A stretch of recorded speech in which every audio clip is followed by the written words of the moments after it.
One of the things I admire most about you is like you've been running your company for 21 years, something like that. I love people that do things for a long time, people that chase excellence, that try to be great. My entire life is founders, right? So during the day, I read biographies of history's greatest founders. I've read like 410 of them. And then at night, I hang out with founders. I don't think I have a single friend that's not an entrepreneur.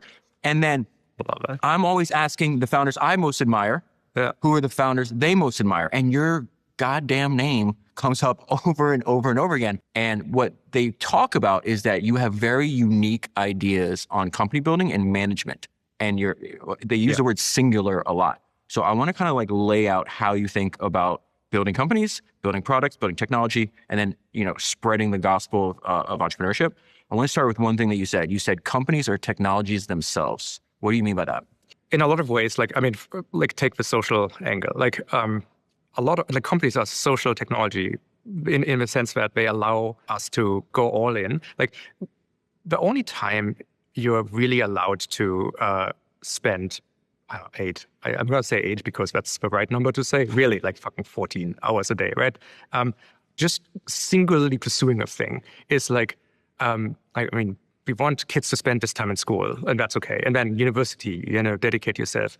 Other than that, you can't just not have a job, but just be really, really into things. It's socially not acceptable. So company building turns out to be the perfect excuse. Once you call it a company, it's not like tinkering around anymore with your ideas, and you get to explore things. What a company fundamentally allows you to do is just run the counterfactual to the world you see around you, right? You get to try to build the thing that you think ought to be there, and then you means test it against the market. And if the market agrees with you that this thing needs to exist, it moves energy in the form of money back to you, so you can do more of the thing that you were pursuing all along. And not only that, it's like self-financing. If you find out, again, I started a company which I didn't think was going to be have this very, very big market, and along the way, it just the market pulled Shopify out of the project I started, essentially. That's an incredible intelligence to tap into. So you put all these things together, and you say well, look. Companies, the concept of companies is not that old. It's we are on a 500-year run, and sort of kind of extracted from things called companies, which were actually more like quasi-governments, like the East India Company. And so the modern company is not that old. I find that if you take that mindset that companies are just sort of a path-dependent solution to a social and somewhat legal problems, they allow thousands of people to join your project, and it's called a job, and therefore everyone accepts this. And obviously you can make money, so it's a good deal. And then you can figure out if this counterfactual of yours might be correct or needs updating along the way, or any of these kind of things. And you could, at the end of the day, if you are lucky, you work with other people who are really all in and inspiring and taking it further than you ever think. And just the whole thing is just I marvel at the institution of the company in a way, because if it wouldn't exist for some reason and someone would propose the whole idea now, it would sound insane. From first principles, none of this makes sense, really. Well, I heard you say something that was fascinating, really piqued my interest when you're we do not know how to build companies yet. All companies are terrible. Yes. Including mine, which you said, and that's hilarious when you're running a $200 billion+ company, and you think that in the next 20 years we're going to look back at what we were doing at this point and be embarrassed by what we were doing. Why do you think that? Because it's like everything else. I'm sure when you listen to your first podcast, you're like, oh my God. Please don't. But it's honestly, this should be seen as the most joyous of moments. You should actually do it if you haven't done it. No, I do it all the time. Okay, good. Yeah. Because the difference between that and what you would do today is your progress, right? And as a computer programmer, I experience this all the time. I look at old code and was like, what the hell? This is terrible. Why would I ever do this? This is way too abstract and complex. And then I made it better because I now have the skills to do so. And one of the saddest days of my life was when I opened old code and was really impressed with how good it was. That was one of the saddest days? Really saddest day of my life, because I'm holy shit, the implication of this just hit me like a train, right? That you weren't progressing anywhere. Exactly. It figures because I wasn't programming all day. I was trying to, build a company instead, which honestly is very, very similar. This is one of the things Daniel Ek told me about you. Yeah. Here's what I'm observing. Like you, I read a lot of books. I try to figure out, I think someone, like if you don't read books, you live a lifetime. If you read books, you live 1,000, right? So it's... I'm going to interrupt you real quick because I took notes on this podcast 6 years ago. This is the first time I came across you. And you said, books are the closest thing you'll ever come to finding cheat codes for real life. You can access the entire learnings of someone else's career in a few hours. It tracks, doesn't it? Yeah. I dedicate my life to this, so of course I'm going to agree with that. Absolutely. I mean, predisposed to agree with me, but like I really think we need to shout this more from the rooftops, right? Like it's, like the one weird trick seems to be just like read books, right? Like it's, and it kind of doesn't matter. Let's make a habit of reading books and like ideally change genre every 3 books or so, at least for one book, and then that alone will give you a range that you can draw on for basically everything you'll ever do. So like, look, I read lots of books, lots of them, just like, especially when I went from programmer to a business, like realizing I have to just learn business really quick. I got really dismayed with the quality of business books pretty quickly because, frankly, I think the business books are largely written by the people who have time, well, not the people who actually build companies, frankly. So you read between the lines as well. Depends on, like, if a person who started a company or a person writing a book is a salesperson, every problem can be solved with sales. If a person is a marketer, clearly every problem can be solved with marketer. And I mean, at least that I can take away as a trap to not fall into, right? So I was determined to not be the engineering type founder who is going to see everything as an engineering problem. Because that would be called blindness, and like that's what cap my capabilities. So I really tried everything, including like just how to, build the team in such a way that I delegate everything, and I have my different business lines and, arrange things. This is sort of after the IPO, and I realized I have to be a very serious public company CEO. And so it almost killed the company, honestly. How did it almost kill the company? It was actually COVID that saved it at this point. Like I had the inclinations that something was really, really going poorly. It was a time we didn't have a lot of competition, so which is also really, really hard for businesses. It's not a good thing at all because, again, you don't have good rivalry, and you can't sort of, like, even if something seems really good, you don't know because there's no one else to keep you honest about it. You have a distinction between a competitor and a rival. Yeah. And you think competition is one thing, rivalry is really good. I mean, it's the same, but it depends. It's a mindset change. It's like I think if you, again, if you compete with another company, like there's a lot of, we need also a version of what they have, copying, like you do the Xerox strategy very quickly. Companies tend to get obsessed. Like there's companies which have very, very, like the most active channel in their Slack is a competitive analysis channel, where people just bring everything everyone else is doing. And I think that while that has some merit, I think the problem is it makes companies very reactionary, right? Like like in the arts, part of everyone's art studies is, or at least fine arts, you copy the great pieces, like you make copies of great works.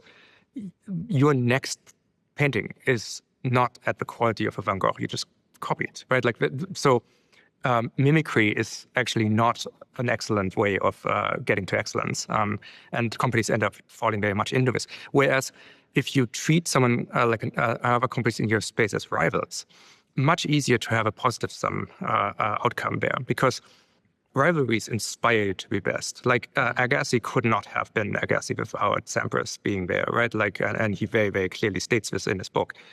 The Sampras that existed during the Agassi era, that Agassi like understood, wasn't a real person. When you read Sampras's biography, he just liked tennis.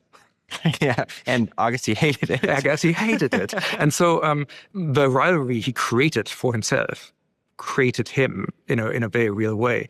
In The Last Dance, which I loved, Michael Jordan, like he admits that he made up a slide at some point, which to me is like one of the most profound moments. Sometimes I play The Last Dance in the background while at work. It's my favorite documentary. My second favorite one is the Defiant ones. It's about the partnership between Dr. Dre and Jimmy Iovine, the multi-decade partnership. That's the description. That's not what it's about. It's one of the best documentaries about entrepreneurship. Interesting. Hip-hop rap history is incredibly entrepreneurial.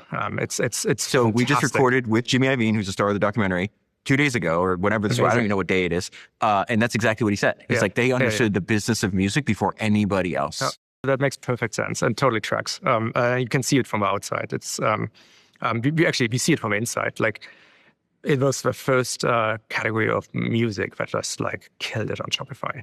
It's like there's just like so like opportunity is converted into products like that, and it's like they made different. It's really, really cool. Like this is a beautiful thing about Shopify. It's a front row seat to just seeing how high agency the different industries are and how quick they absorb new ideas. And it's just like it's like a different topic, but like almost like in video game, like a god level view of entrepreneurship. Because how many entrepreneurs on the Shopify platform? It's like millions, right? Yeah, like and you're drawing like insights for your own work from the entrepreneurs on your platform. One of them we'll talk a lot about today was like the importance of differentiation. But I want to come back to that. I want to go back to like, so you were thinking, okay, right after the IPO, I'm going to approach everything. This is like an engineering problem. I'll be I cosplay public company CEO, like 60-year-old guy in a suit, like okay. Legal background, right? Like that's sort of what everyone emulates for whatever reason. And it just worked really poorly for me from a product perspective. A company did fine, right? All the way through. COVID happened though. And I'm like, okay, so what my company needs here for me is like 5 different things. One of them is all plans are invalidated fundamentally. Like everyone who has a plan, just please throw it out.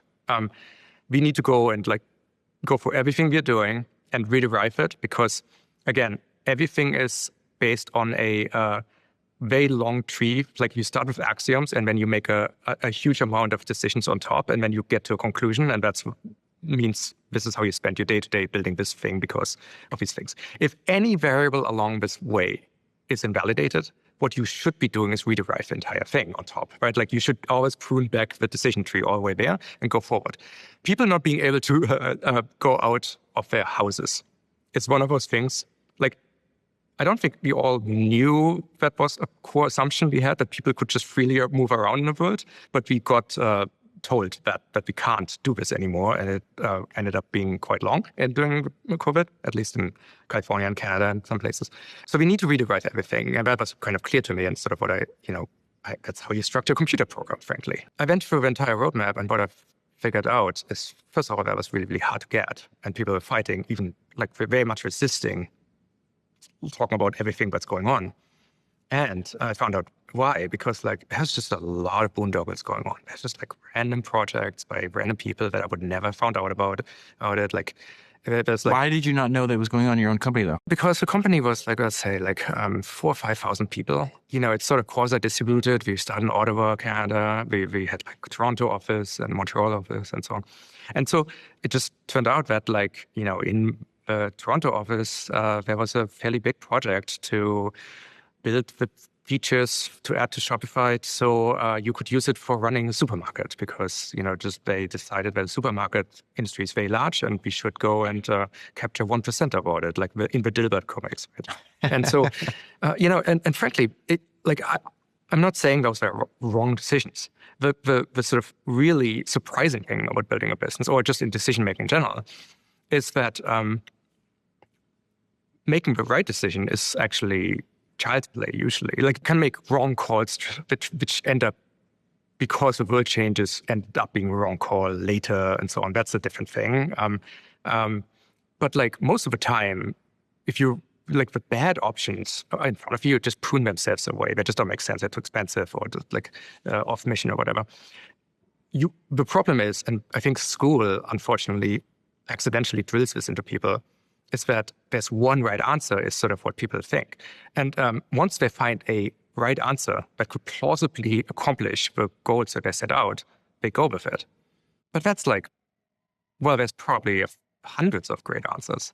And one of them is like far less work, far more, especially in an engineering project, like the best solutions are always modular and components. You build one thing and it will work with everything else you did. Lots of the bad software that people use are things which are just like hairballs inside, where like none of the pieces fit together and a huge amount of code has to be written to extend the new thing, make it usable from everything else. And like, I'm not going to bore you with those kind of details, but if you look at the project brief, the team killed it. Probably everyone made their bonus. They delivered the thing. It's like an island upon itself now that, and after it's delivered, nothing else in the product works. So you were looking at things as like cosplaying like a CEO or a business person as opposed to an engineer? I was trust falling. I was like saying, okay, cool. You seem passionate and you seem to know what you're doing.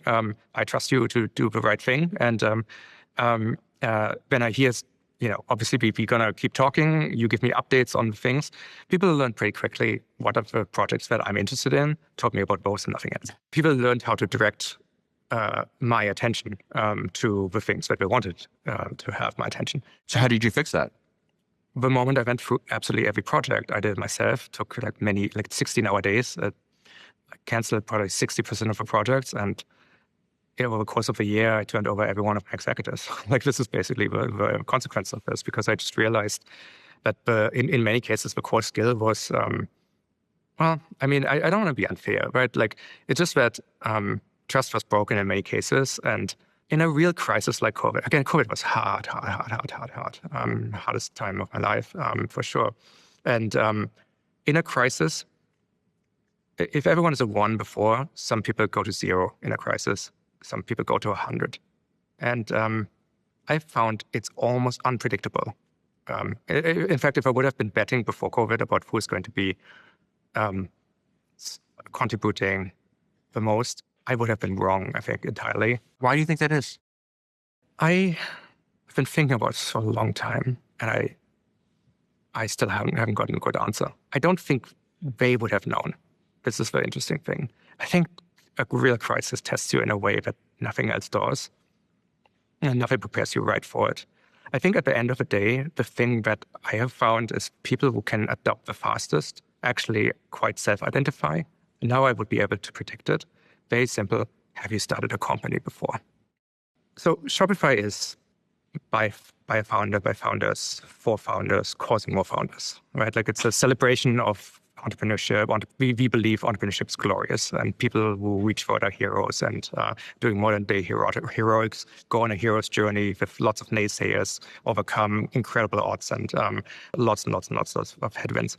That conviction runs really deep. Sometimes we buy companies, of course. Many of the people we purchased are still at Shopify. People don't stay for a very long time because I think it's such a place for founders and for high agency people. So I always had a Slack channel with all founders of our companies that we purchased. I did a founder offsite with them once a year. They're just because I find their advice just to be so good. They all have been responsible for people's livelihoods, and that changes you. So I went to the founders channel and said, guys, I need help, right? Like this place is, it's crazy here. Had you already started turning over your executives? Yeah, once I realized that, I was like, and it wasn't like one moment, it was just like.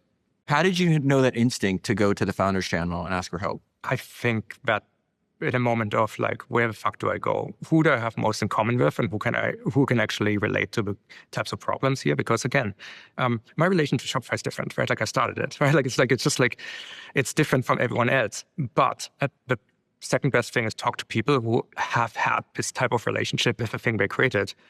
I asked a lot of the founders to become my executives. In some cases, I took people from individual contributors in an engineering team and put them in charge of a very large thing. And you know what? Every one of those things worked. And it was really remarkable because it really fed into an intuition I had anyway. And what I found is during COVID is the founders of the company were actually not doing well because they were similarly managed. They were irritants. What does that mean? They don't settle. They talk about absolutes. If something is shit, they say so. It doesn't matter if everyone has agreed to move on or something. It gnaws on them in a way that's deeper than this other thing. And it's exactly what you have inside of you. Exactly. And so I feel like this is it's a very special thing, and it's companies reject it. Companies cocoon them. Sometimes they find they give outskirts, like the skunk work team. It's like just like it's daycare for people who otherwise tell you that your stuff, your shit doesn't smell, right? And shit does smell. So once I'm like, no, you don't get to put them in like founder daycare. I'm going to put them right in front of you, like in fact on top of you. So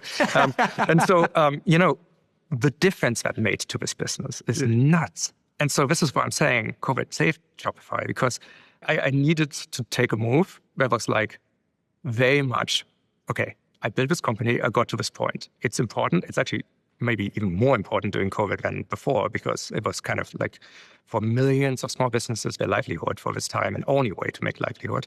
And I'm super proud of what we did, because I think the businesses that started in Shopify came early, actually grew and did better. Some of them grew faster than you. You said somebody beat you guys to $1 billion. Yes, which is the craziest thing. Were just businesses ever raised their customers like that started on the platform for it's the greatest. I love this thing. And so I mean, again, like they're fantastic, they're heroes, they're glorious, they're wonderfully my customers have the same irritation with my software.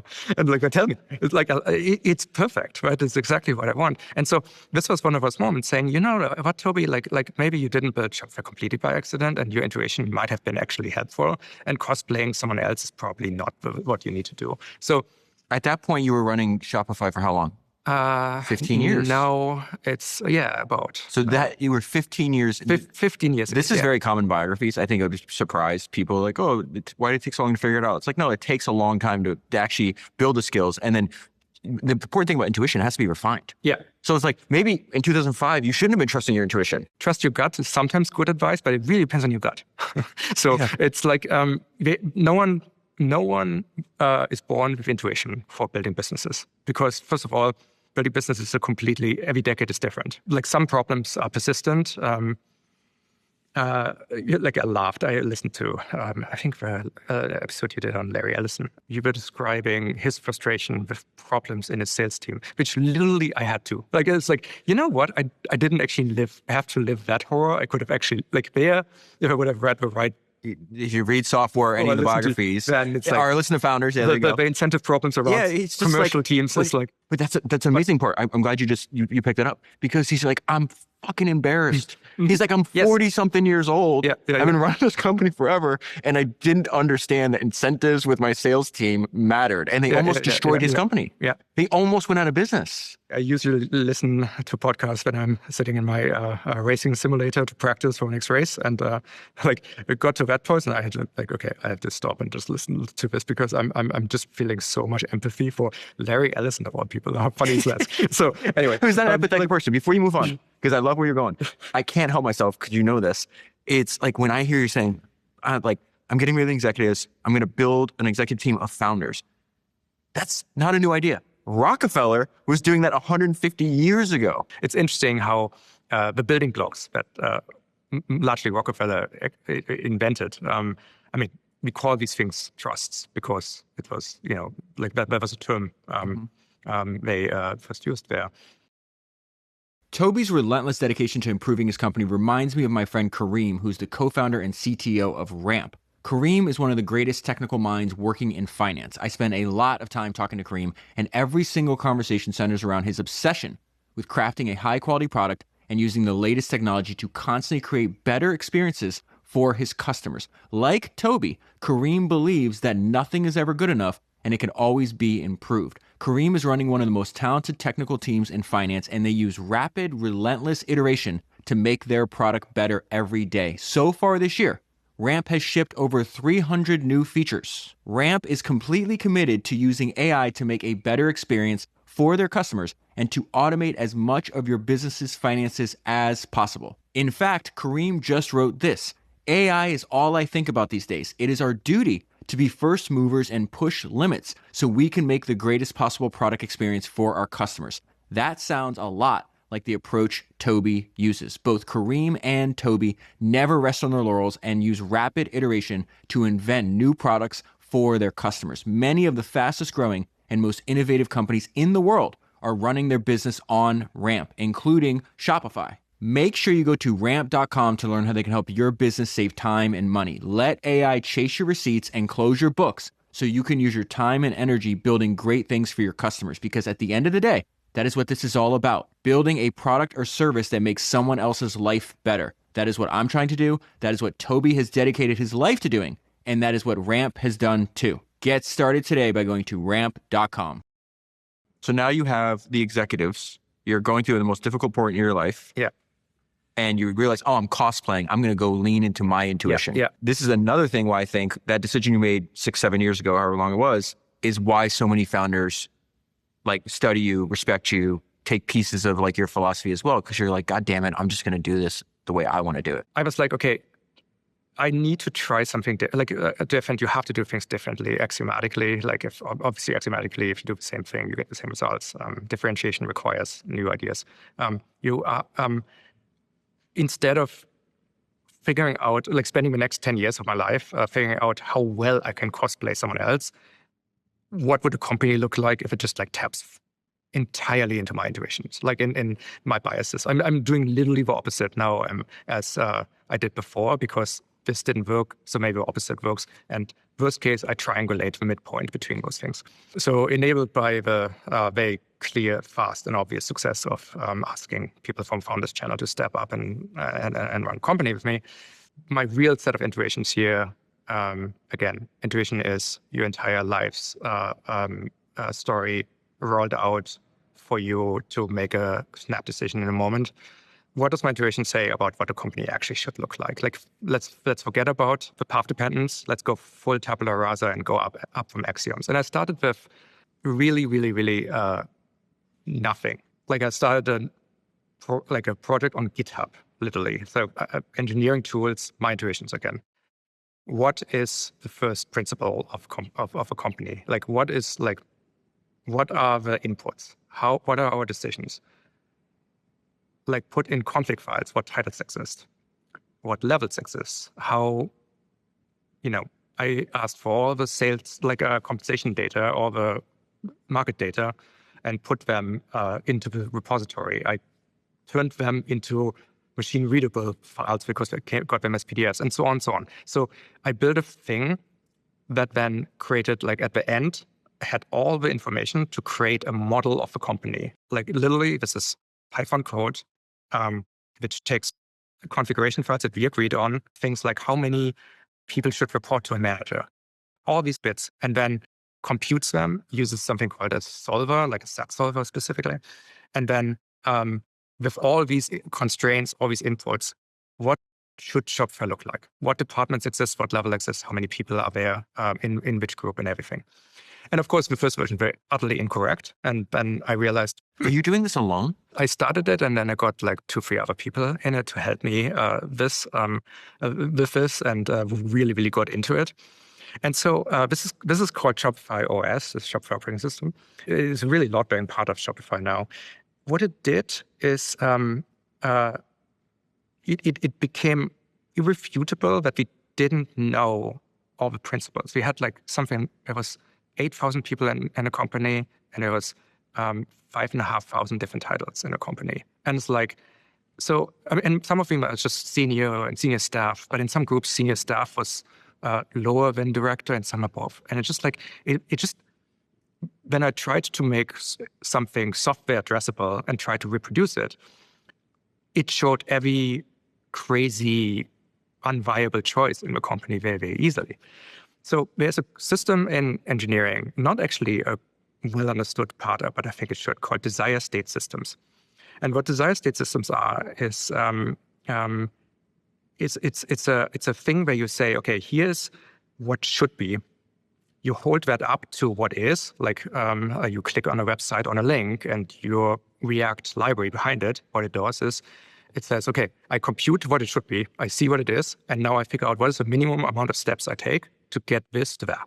And that's what you see on the web browser. I need a desire state system for this company. So we have this model, we create it, and then we hold it up to the company, and the job of HR is to be this reconciler. Like, how do you take the minimum steps to get from here to there, or change what we have in this system to approximate what we actually want? So this is very technical. Here's the effect of it. Think about how much politics this removes. When my head of sales comes to me and says, hey, I need 50 new salespeople, I can put this now into the system and says, well, that means you have to either make these changes or you're going to lose some of your engineers, or because the system, based on our agreements, recomputes everything. So we can always look at the counterfactual. And then it's not like, yes, boss agreed while playing golf to hire 50 more salespeople.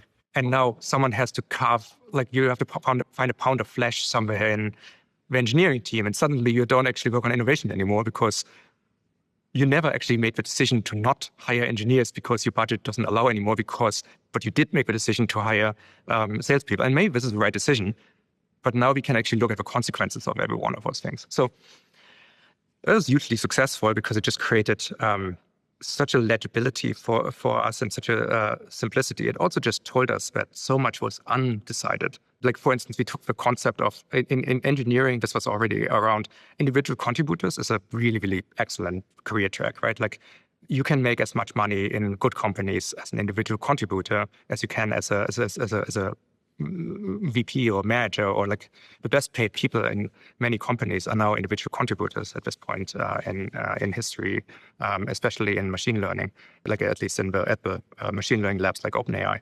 But no other discipline really had that. You had to become a manager to progress in your career. And so I think one of the consequences was that when I really looked at like, hey, I need more great engineers, the best place to recruit them from was my own management team. And like, that seems silly, and especially because are they actually great managers? They're really well respected because they're good engineers, so maybe, but like, don't they want to code? Like, it's like, and so we created like this sort of mastery system, we call it, where just every job has this ability to stay. You can get these basically level upgrades frequently, and at any set of responsibilities, you can, if you're insanely good at it, you can make lots of money. And like, that just seems like, of course you design it like this. Why would you not? Like, why? So they can stay individual contributors. Like, take an example in engineering. If you're if you're 100 times better than the other people in this discipline, usually you can make more money than a vice president. Now, that depends on the value you can bring, but it is possible. And just like I kind of hated the way we did like compensation in the industry, right? Like, again, these are boring topics, and you need to. No, it's not. They're not boring to me and to the people listening. Wait, why do you hate the way that they were doing compensation in the industry? What I love about entrepreneurship is the level of responsibility, personal responsibility people take. I said as much earlier when we talked about the founders who have been responsible for people's livelihoods. It changes you, it does, right? Like, so, like, I don't work myself well in an environment where sort of like everything is pre-described. I don't like joining other people's games, and so on. All these kind of things are my biases. And again, we're implementing my biases here. So in COVID, like this is 2022, I think, or 21, suddenly Shopify went down 80% of stock value.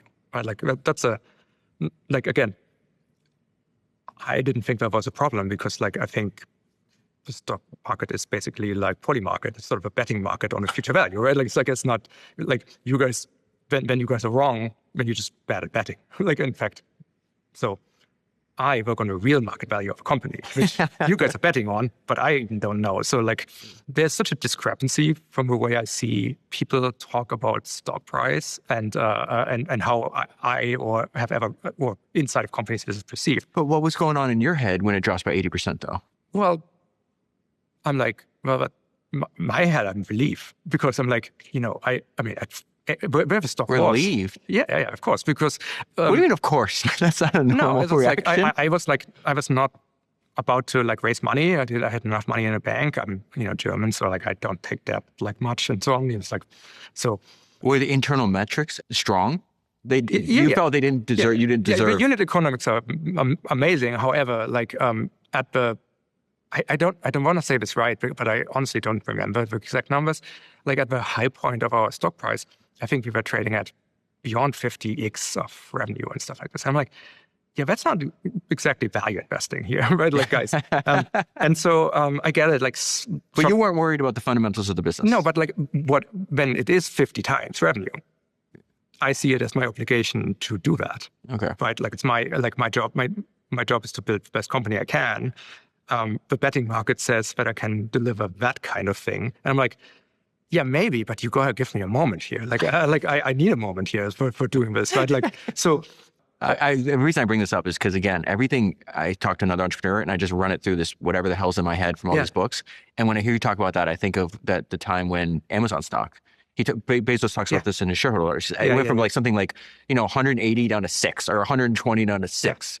And he's like, yeah, but they were focused on something else. I saw the actual fundamentals of the business and I was like, this thing's going to work. And so eventually, I think Buffett always repeats that thing where like in the short term, the stock market's a voting machine, and in the long term, it's a weighing machine. You just want to build a heavy ass company. Exactly. And he's like, and Jeff's like, I'm building a very heavy company. Amazon will be a heavy company, so I'm not worried about this like short term drop by 80 or 90%. That really tracks. And so, but like one of the effects was, and this is right, like, well, people got stock options at the level up there, and they rightfully say, well, how about it? Right? Like it's like, even if you say like, okay, well, I'm super game here to get us back there. Like this is going to take some doing. I realized the psychological problem with everyone being so underwater and having, to spend years getting to basically the 0 point where the stock options are worth like even a penny again. And of course they were like, well, but that's the company. Like the company gave me those things at the time. It's like I received them. I was passive in this interaction. Therefore, the company has some kind of responsibility to kind of make me whole here. And I think that's actually, I not necessarily see it this way because like the risk was there and like these kind of things. And like, again, it's like other people voting that's causing this price. I didn't set it. However, I do receive a point. Like they had no agency in the process. So we rebuilt our compensation system to completely work the opposite of what everyone else's does. We give people, here's your annual salary. Here's an internal system. You go in, you look at it. This is a number. Now you get sliders. You can say, how much do you want in stock? How many do you want in RSUs? How much of this do you want in shop cash, actually? And how much do you want in cash? And you can change that every quarter. It's like you decide like how much money you want. You can even use a tool that's there to lock in the value of the stock you receive for 3 years. Like it's like, again, sometimes orthodoxy can come back on the table if you get there from good principles. Like you can actually join Shopify and get exactly the same stock option deal that companies get at other places by using the tool we give you, but you have full agency and you make this choice. The consequence of this compensation system is kind of beautiful because what happens is, first of all, it's super predictable. Second, if you go stock and the stock appreciates and you hold them, you make more money. If the stock goes down, you now get more stock options than in your next quarter. So it's rebalanced against the actual value every quarter. So it works really, really well. It's very popular. It was kind of hard to do because doing this worldwide with people in many different countries was like kind of a legal nightmare because like there's like all sorts of rules around how to changing of salaries. We figured it all out. So we have a blueprint if other people want to do it. It works really well for us. But we're kind of proud of it because it's just like, again, it's a point of differentiation and we believe it works much better. And again, I want people at the company to also feel like this is a company that is like never sleepwalks into anything, right? We are deliberate about things. When you started this, I'm going to do it my way. I'm working with the founder executive team. You were in the process of that and the stock's dropping? No, it was already there. Like that went, so that was a 2020, early 21 project, I think. And then I think the stock market, when did that change? Like 21 late? These years are totally running together for me because it just was, there was no weekends. There was no, I can't remember who said this. I was talking to I talked to a lot of older founders. I'm obsessed with people think I'm obsessed with old people. It's not that. It's like, this guy's got 50 years as an experience as an entrepreneur. Turns out they know some shit. They've seen some shit. Surprise. Yeah. And he's just like, man, you're going to remember the beginning of your company. You're going to remember the end. And like so much in the middle is he said exactly what you said. It just like blurs together. Yeah. So he's saying you should document it more. I totally agree. Lots of years are totally running together. I have reasonable record keeping on this, so especially with all this AI-led agentic like reprocessing of nodes and press and so on, you can actually reconstruct these histories and timelines, and I'm fascinated with this right now. But so my understanding though, like you thought, you're now looking at running a company as like an engineering project. That's right. So I'm like, let's engineer a company, be a company engineer. So that's taught my team. That applies for every single department. And like, do you engineer marketing? Do you engineer everything? Everything. I require my executives to, at least tell me, but actually do it. Go to a podcast, some international conference, and talk about how Shopify does the thing the conference is about differently and why that's better every year. If they don't have a good answer for how they're doing this right now or how they would, that's what I'm working on with them to crystallize that message. And there's a couple of reasons why I do it this particular way that we can get into that are partly psychological, but like it's also let's get into them now. What's the psychological? I study the brain quite a bit, and the main conclusion you get to about the brain is really that the brain is a retrospective narrative alignment mechanism. Not it's actually terrible at record keeping, but it mostly attempts to take the most salient version of our self-identity and reconcile the history with it. And it sort of rewards you for actions that are directly congruent with this identity, and it dissuades you from dissonance with your own identity. But you can actually like change your identity quite a bit, and that actually makes this whole process work for you significantly. What do you mean by change your identity? Like the way you view yourself? Literally affirmations work, right? Like affirmations work, which is the dumbest trick that works. I'm so glad you're saying this, because people from the outside are like, this guy's like very logical engineering. No, it's like... But you're all about intuition. Now you're talking about affirmations. You're speaking to the choir, just so you know. I'm a toolmaker. Like I always project very idealistic, but I'm actually not that idealistic. I'm super, I'm like a craftsperson, toolmaker person. My entire life was making tools. Literally, my Shopify is a tool. I make tools very often for tool makers. My hobbies is making tools for engineers who are people who make tools, right? So like it's a like my life's a fractal of tool making. It's all about tool making aesthetics. It's all about the craft behind it, but also not because of craft for its own sake, although I appreciate that too. But even that's not for idealistic reasons, because appreciating the craft behind the tool making happens to be pragmatically an excellent way to get really good at tool making. Like everything is about outcomes. What's the affirmation part though? The affirmation that like you are, if you tell yourself or write down 100 times something about yourself, that writes it into the neurofrontal cortex at such a deep level that your brain will start reconciling you to that. It just works.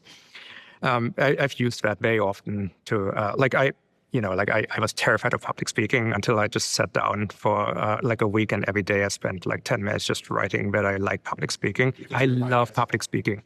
You wrote that down? I know, yes. And now you love it? Yeah, like and a week later, and I knew it's not, this works when you know what you're doing, right? Like you don't even, it's not like a placebo. It's like, it's actually like you just actively change your neurofrontal cortex in this moment. So I use this often. I sort of write to myself, message in a bottle, these kind of things. That's sort of a different topic, but like it's... No. So the point is like What's the topic there? Hold on. You write messages to yourself? Yeah. Affirmations or just... No, it's just like generally when I feel like something is like, hey, there's something I figured out that I really like. I have to write a scheduled message to myself to remember it, because like I need space to repetition on the idea. What's an example of that? I mean, for instance, like you have a company keynote for like kind of thing, like a company get-together summit once a year in Toronto for a week. And so usually I did a keynote there, and like then I write a message in a bottle to myself of what was good about the process, what was bad about the process, what to do next differently, and all the topics are left on the cutting board, just so like to get a head start. So that's a random example of that. How did you learn this? That you could change identity, that affirmations work, that writing these things to yourself? I think trial and error, but like I think the hints are like everywhere, right? Like affirmations are one of those things that there's a reason why society creates rituals, right? Because rituals end up being largely affirmations on repeat, right? So what do you think of visualization? Like so manifestation, these kind of things, probably works too. You know what? The funny thing, I think everything works if you just do it. The question is what's effective and quick. It sounded to me before, like I started reading all these biographies, I was like, this is some willy foo-foo nonsense. Yeah. And then you see very smart, analytical, logical, many case inventors and engineers, and it appears over and over again. People didn't know each other. They worked in different industries, different times, lived on different parts of the planet, and they all talk about doing this. And it's parallel construction. They all come to the same conclusions in different words. And so, I personally, I mean, in the sort of department, I'm extremely taken with a Stoic philosophy. Control what is under your control. Know what is, and then do the best possible job. The job is the thing. The whole project in life is just try to become very, very good at something, and ideally cultivate some significant skill, create potentially services products, and then share them with as many people. Right? Like you do this because that's what you're on planet Earth for, right? Like it's like do things that matter in the world that are under your control, but also sign yourself up for. Like it's okay to sign yourself up for most interesting places, as long as you remember what your job is within them. So in this way, like I love the current times and I love the technology industry. I have a role inside of it, which is like I'm taking care of millions of entrepreneurs and small businesses that, are trying to use the word of technology, use the word of retail through their own work, then self-actualize. And that is a worthy goal and worthy job. And so like, AI comes out and I'm like, people are like, well, should I start an AI lab or whatever? Or should I don't you want to, work at OpenAI? And it's like, I mean, everything would be interesting, but you know what? What's really cool? Pursuing the same problem in a changing landscape, right? Like now I get to reinvent everything I've already done. How fun is that, right? Because I really care about these problems. Anyway, back to the affirmations and sort of a brain sort of self-gymnastics. Going to my team and just saying, look, just tell me what you will talk about on stage is bad. It's like afterwards, you need to internalize this as something that you have committed to me as I imagine that's something they care about reconciling, and so they have to do it, because otherwise they, said something untrue to me, right? And like they don't see themselves as someone who says untrue things, and therefore, you can actually make the reconciliation work for your own benefit in this kind of way. It also just means like it emphasizes like difference, right? Difference is so important. It's so like orthodoxy just really needs to be off the table from the beginning of a project or like from the beginning of decision making. Have you ever studied James Dyson? No. Okay, if I could only recommend one book ever, it's his first autobiography. But he has a crazy line about this. So this is also very common with great entrepreneurs, and you hit on your other talks. Like, well, if you want to, I'm trying to chase excellence, trying to be the best in the world, or make the best tools possible. Like, therefore, that demands difference. That path, that mission I'm on, I can't do it. Literally, it can't be the best if it's the same. Yeah, right. Like, just think about this. Yeah. And so, like Edwin Land, who's Steve Jobs' hero and the founder of Polaroid, he had a personal motto. He says, "My personal motto is." Very personal, and it may not work for you, but he said it is don't do anything that somebody else can do. He just would not. I'm not making a Me Too product, but the reason I bring up Dyson, because now he owns one of the most valuable privately held companies in the world, right? Yeah. But he's writing that book when the business was fine, but he had one product in like one or two markets. It was doing like 300 million a year of revenue. Not a bad business, but a very small business compared to the size that it compounded to over the next like 4 decades or 3 decades. And he says in that book, even at that time, he's like, differentiation and retention of total control. And he goes, you make it different, even if it's worse. Yeah. That's one of the craziest sentences I've ever read. I totally agree with that. It has to be different, even if it's worse. I completely agree. I see it all the time because, again, it gets back into the copying of a painting problem. Like, you can make a 7 out of 10 solution to everything by copying the 7 out of 10 that already out there in the market. But if you make from tabula rasa axioms your own version of it, you have mastery over, even if this is a 6 out of 10, you can iterate on this. You can take this past the 7 afterwards. Like, so very often, especially in technology, the word belongs to the fast, the people who iterate, the people who like adjust, the people who understand what's costly and what's unnecessary, and will prune away the rest. And I find actually we're probably pixel for pixel, the most inspiring picture that I think exists, that I've ever come across, is the SpaceX Raptor rocket evolution. Like, do you know what Yes, I'm I know talking exactly. I use that as a image for the Dyson episode I made. about? That's perfect. Exactly, it's perfect, right? Like you look at this and say, yeah, that's that's today's Picasso, right? Like it's just like this is it. Like we're not in a point of time where the great works and the masterpieces are being done by one person. They are done by teams. Very few teams can move forward by subtraction. That is like does not exist in industry usually. Very, very, very rare. So it's beautiful in that way. You have to do things different. You have to make them your own, and you have to have mastery over the first version if you want to take this further. I mean, we talked earlier about the podcast I do inside of a company called Context, and it's about that. It's like how did we make the decision? It's like everything around the decision is more interesting than the decision. Is this podcast constantly updated? So it's internal, only for Spotify. God damn it, only for Shopify. I mean, especially when we talk about podcasts, that makes sense. It's like, well, they have. It's funny. I looked at my end of year wrap on Spotify, and one of the podcasts I listened to the most, which was shocking to me, was they have the internal company history. It's called Spotify: A Product Story, and it's because everybody else. I think. Yeah. One of the reasons that we have a mutual friend, obviously, in Lulu, she's on your board, and the importance of telling your own story. Yeah. Like, we went to dinner the other night, and I was like, Lulu, what I love about you is like you're repackaging old ideas. Like Napoleon told his old story, Julius Caesar told his old story. Like all these people did it. It's a very valuable idea, and so everybody was trying to tell the company history outside of the company. They're like, no, you got all this other wrong. We're going to make it ourselves, and it's like I think a 10-part podcast. But they originally, I think they built it for themselves, and then they. Publish it? I didn't know about this. I love this. You should listen to it because it's narrated by Gustav, who was head of product, who's now co-CEO. Yeah. And they take it in chronological order. And so if Sean Parker played a big role at the very beginning, right? He's obviously not there now, but he's on episode 1 or 2. And then they interview the people that made the decisions. And that's the whole point. Like we were think about all the crazy shift they had to go from, desktop to mobile, all the things they had to deal with. Well, just go listen to what the company did at the time, yes. Executives and founders, totally right. But not only what they did, why they did it. And the why is so much more interesting. Like one of the termly of Tobi said is real inside of Shopify, right? Like it's like people just throw these things around. Like, well, Tobi said we're doing it this way, right? Like, and I just try to get people to always ask when.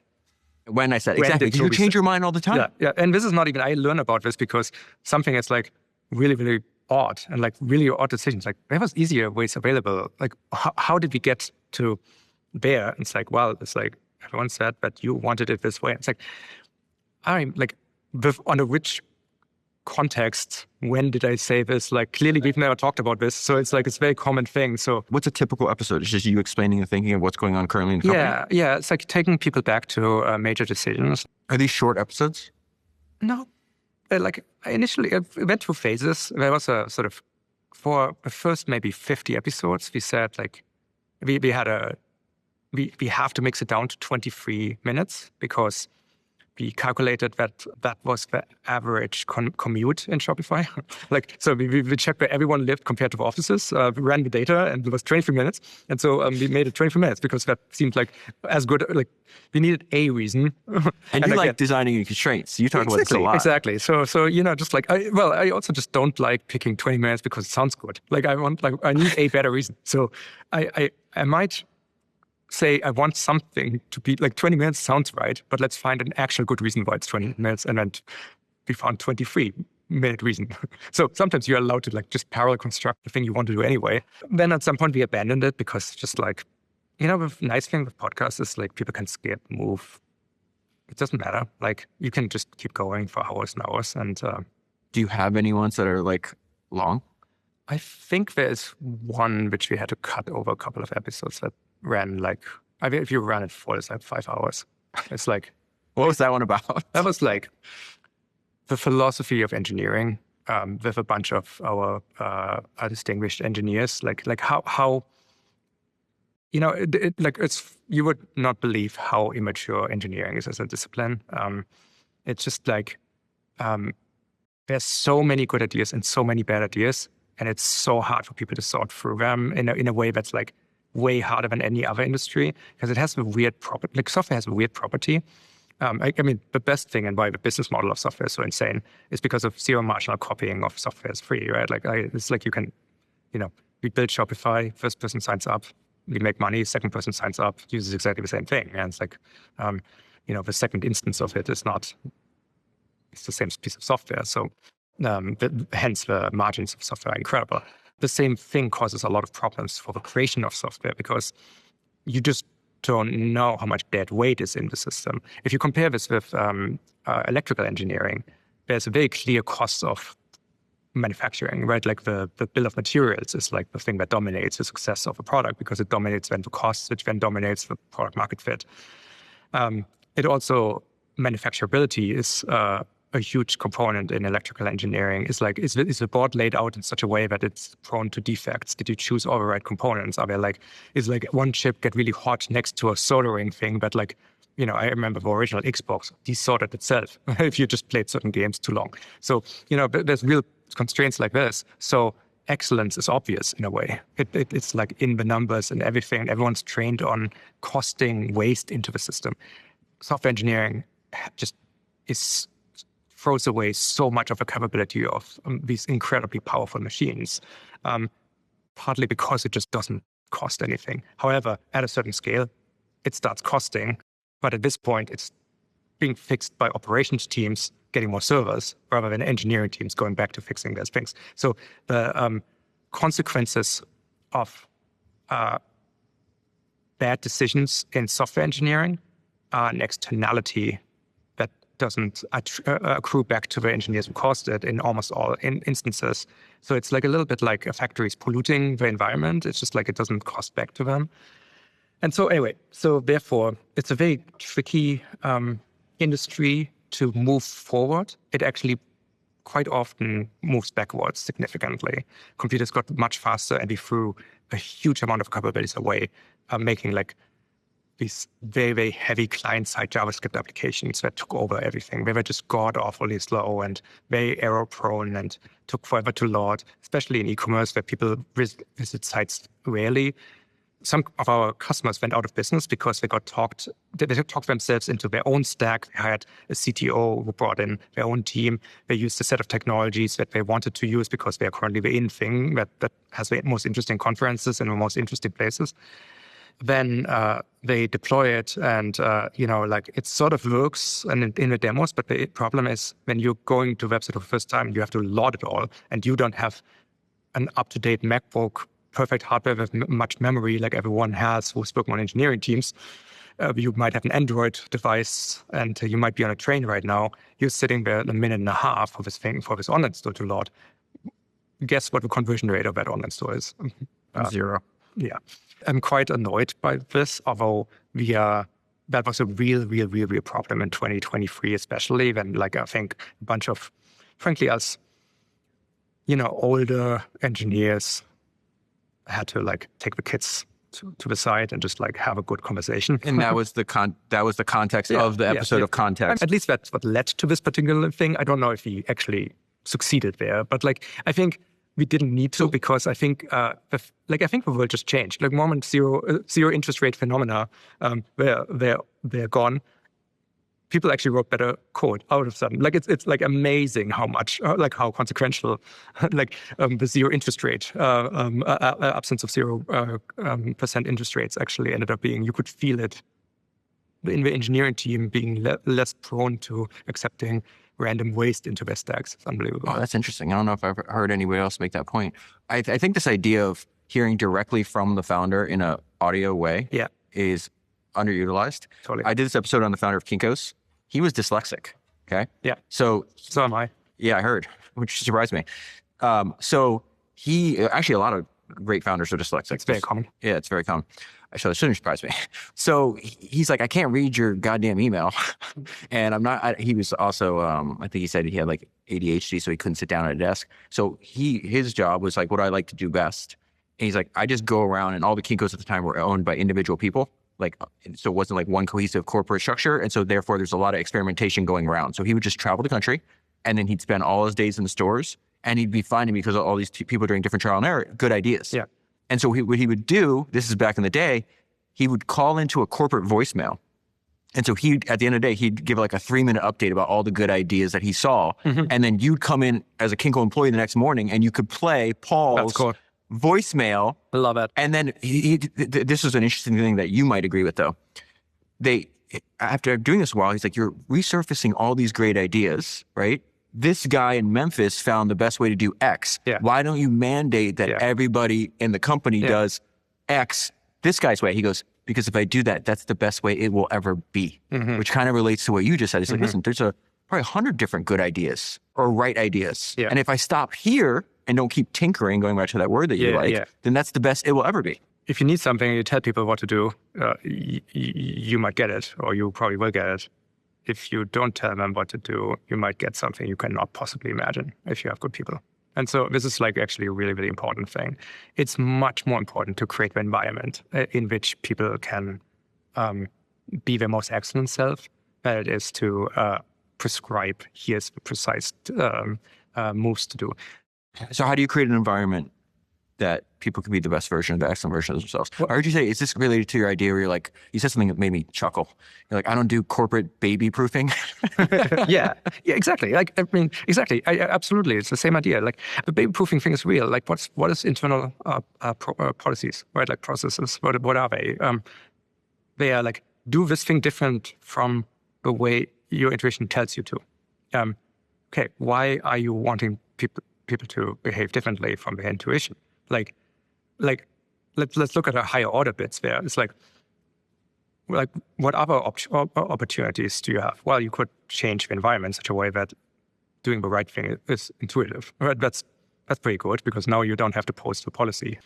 You could also, hire people whose intuition is better honed. Very often policies and processes are sort of downside protection. You're trying very hard to make to avoid the people who do things wrong to be of causing so much damage. That's like the downside protection, but you're also really limiting what the best people can do, right? So I think in creating like an environment almost as a box for people, like here's the space, and I want you to fall like inside of the space is this problem I need you to solve. Right now, my world in commerce world is attempting to figure out what agentic commerce is, how it works, how all the companies are working together, like how the research labs work with everyone else, how to expose product catalogs from the entrepreneurs, how to make sure that transactions can be met, what the large language models need in terms of information to do a fantastic job as when people ask them to be their personal shoppers. That's a box. Like inside of this, somewhere in it, it's all dark, is the most beautiful solution. What tools do we have to explore this box? It's like dark. I don't know. I can take a stab at it. I can paint a picture of what I think is good, but that's just like sending people into the room with a couple of tools. Afterwards, they need to make their own decisions, and I want them to do this. Like I'm not there. I don't want to like control every decision. The company makes millions of decisions every day, right? Like in a building like this, right? But what I can make a decision of like this, like help them really want to be on this journey, help them fall in love with the problem and see the potential. And I can make sure it's the right team and everyone has the right skills. And I can make sure that they know what they have decision power over and like how to, at some point, because, people are only willing to take so much risk, how to transfer that risk to me, ideally, or to a company, right? In the form of our projects work in phases. A prototype phase is what I just described, where you explore the problem. Then you think of, when you've learned what you need to learn and think you have something that you can build, you make a proposal and you transition out of the prototyping phase. That's a meeting, right? Like that's what we call it's a phase transition in our project system. There's software that manages all this kind of thing. They can use an AI to preview what the transition will be like because it's trained on all the other reviews I've ever done. So they can sort of mock do it and figure out what I will probably say. That saves me a lot of time. And then you have an actual meeting. And, then they tell me what they're planning to do, what they've learned. That helps me a lot. And then I say, okay to transition. There's some engineering leads, design leads give OK 1. I give OK 2. And then they are in a build phase, and then a new phase starts. That's a new box. They have agency to make decisions in there. At this point, I assume the risk. It's like a trade of accountability for autonomy. And so that's how we found we can almost operationalize this system. Because what I'm finding is like, all the biographies you read, what you find is, I'm sure, is that the moment of insight, often the product that started all, or the artworks that are defining the careers, they were not really coming out of an office building environment, right? Where someone had OKRs that of a precise metric to hit. And then, like, Da Vinci probably did not have one Vesuvian man as an OKR given to him, right? Like, it's like you kind of have to create a box for them, sometimes a physical space as well. Like he was in an attic that just ended up being where he did most of his creative work, I believe. And so you try to figure out what is this sort of environment in which where excellence and creativity can come together, and then collapse it to saying, okay, now the company needs what it needs because we need to make resource allocation decisions. And you bring more people onto a project. At this point, there's a couple of sort of things that need to be decided. And then autonomy is regained until the next phase is releasing, at which point we do that review. And sometimes we say, okay, we're not ready to transition because there's some things we need to do differently. But that's the way Shopify orchestrates now.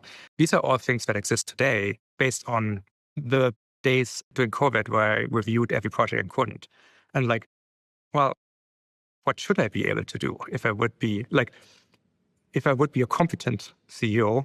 What would I have put in place so I could do this thing I need to do here in the beginning of COVID very, very quickly? Given that I wasn't, and now I aspire to be, what needs to be created? And so, whatever the answer to that is, we worked hard on, and I think we just discovered some extraordinarily powerful systems, mechanisms in this sort of journey. That was the prompt? Like, what would a competent CEO do in this situation? I love to take the view that, like, I'm a corporate raider, and Shopify went bankrupt, and I bought it on a fire sale, and I'm like marching in on day one here, and previous management was crazy, and we need to turn this place around, right? Like, that's my favorite. Like, this is I love playing this game every year. Figure out what I would do differently, and then it's like let's go. I have my to-do list, and I ask a lot of teams to do this a lot. Like, it's like when we have systems that just don't work. One of the most powerful, maybe through affirmations, maybe through experience, things you can do is just don't be prideful about the prior work too much. You're allowed to have pride in it, but like, you want to wake up better every day, right? You want tomorrow's version to be better than today. And for that, you have to kind of downgrade what's there. Like, you can't, like, the sunk cost fallacy is so powerful. But how is that an affirmation? Like, how does that represent, like, how do you, when you're actually talking to yourself or you're writing this down, or is this in your monologue? I literally write hit pieces on the past, right? It's just like... a hit piece? Yeah, like, I just, like, all the things that are wrong with the thing I somehow am really proud of. You are so much like some of my favorite founders. Dyson's like this. My friend Kareem, who's one of my closest friends, he's the co-founder and CTO of Ramp. It's like nothing's ever good. The way I describe him is just like no resting on laurels, no sleeping on wins, do something great and then do it again. Yeah. Steve Jobs said this. He's just like, well, what's the proper response when you make something wonderful? He's like, you do it again. Yeah, let's go. A lot of these great people, they don't really have rear view mirrors. Yeah. Like they'll obviously learn from what they did, but they're not like, wow, look at my trophy room. Mm-hmm. They don't think that way. Mm-hmm. Look, nostalgia. Was put on death certificates in the 1800s, right? Like, it's people died of nostalgia in their minds. I mean, they really died of something else. But like, I've never heard that before. It's like we used to know that nostalgia is not a good thing. It's like it was one of the bad indulgences. Now it's barely a vice. So I think nostalgia needs a little bit more scrutiny.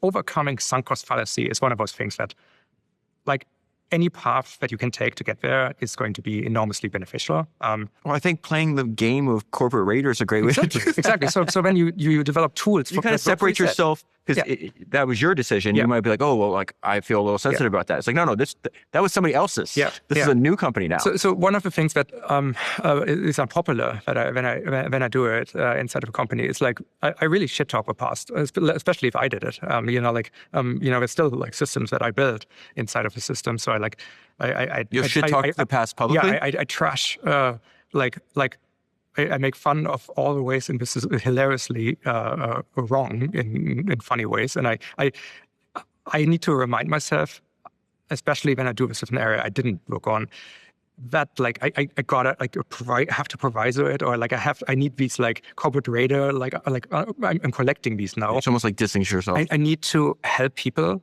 not think that what I'm doing is I'm passing judgment on their prior work, because I'm not. We are all I expect everyone. You are passing judgment on the prior work. You're not passing judgment on them as a person. This is what Rick Rubin talks about in his book all the time. But it's not theirs anymore once it's out there, right? Like this is the thing. Say more about that. They need to disconnect from the work is collected. Is the moment the pull request is accepted, or the OK2 is accepted.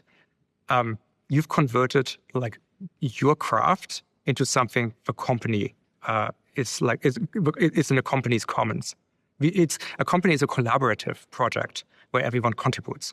And there's a process by which it's contributed, at which point the company accepts it as being on quality and says, like, this is now part of, the company's embodiment, essentially, so the product.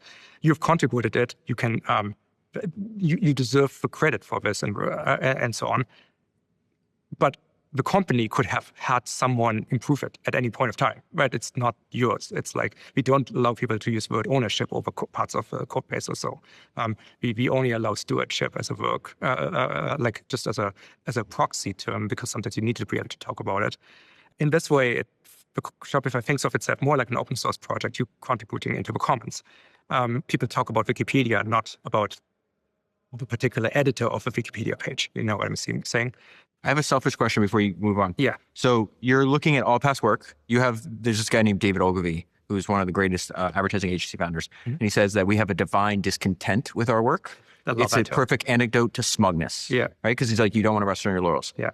I talked to James Dyson about this though, because he has a very interesting organizing principle. So we're going to take this cup right here. This is a product. He goes, he organized his entire life. He's been an inventor and engineer for 55 years now. And he's just like, I see this product and I ask myself, how can this product be better? Yeah. Then I make it better. And then I put it down. And then short time after, I pick it back up. How can this product be better? I make it better, I put it back down. And he goes, I see the bad in everything. Yes. But the interesting part is he's intellectually and emotionally mature enough. He goes, you have to understand. It doesn't I'm not a miserable person. Yeah. I just look at it as like, this is a problem, that problem's an opportunity, and I want to work on that. What is your inner monologue when you're critiquing your past work? Are you harsh on yourself? Excited. Yeah, no. You get excited. I get excited by finding problems. I love, look, at this point, I'm such a long-term veteran of tech company building. I love figuring out what we're bad at stuff, because we have a very good thing going on. By all intents and purposes, this thing's working, right? So, when I figure out what we're actually bad at something, I'm like, holy shit! I have an obvious blueprint for now how to become a better company now, which is actually my job, my craft, right? This is all opportunities. Things go into commons. They are being hopefully judged by everyone. I get grumpy when things that are shitty are not identified as such and improved, and then I make people go do it. And sometimes I do it by trying to create energy by just roasting the thing's current state about just I want people to feel no deference to it. I don't want people to respect the piece of code that exists and or system that I want them to improve. And I want people to just find their sort of energy source, because what I'm asking them is go into a particular box that contains this problem and do the best possible, better than anything I could possibly ask you right now for solving it. Because I expect people to be highly agentic and fall in love with problems and just find better solutions than what industry usually produces and so on. Right? That's the entire point. It's unpopular when people aren't in the right headspace for it, and it's incredibly effective if they are. So the difference very often is just a couple of words and a bit of framing. And I just find that's one of the most powerful sort of tools you pick up, I think, along along the journey. It's like the 5 words to say at the beginning of a sentence would change everything. And my co-founder actually gave me one of those very early, which was like probably why I tuned into this kind of thinking and this collecting these kind of things. Because wait, what did you mean by the 5 words you say at the beginning of a sentence? I used to go, again, engineer. That's always like an interesting experience with for the engineers working for me. And I stay pretty current with engineering. I still do not a ton of production engineering, but like I do. I sometimes start new projects with people, like and the first 20, 30 pull requests or commits in many repositories for things that we use come from me. So like I like doing this. It's part fun, part I sometimes need to tap into my craft. Anyway, so that's a surprising thing for people, of course. So my intuition was always like, okay, well, this is not the right architecture for this kind of thing, and I know this for a fact because I've built this thing before. So let me go to a right whiteboard and just like re-architect this.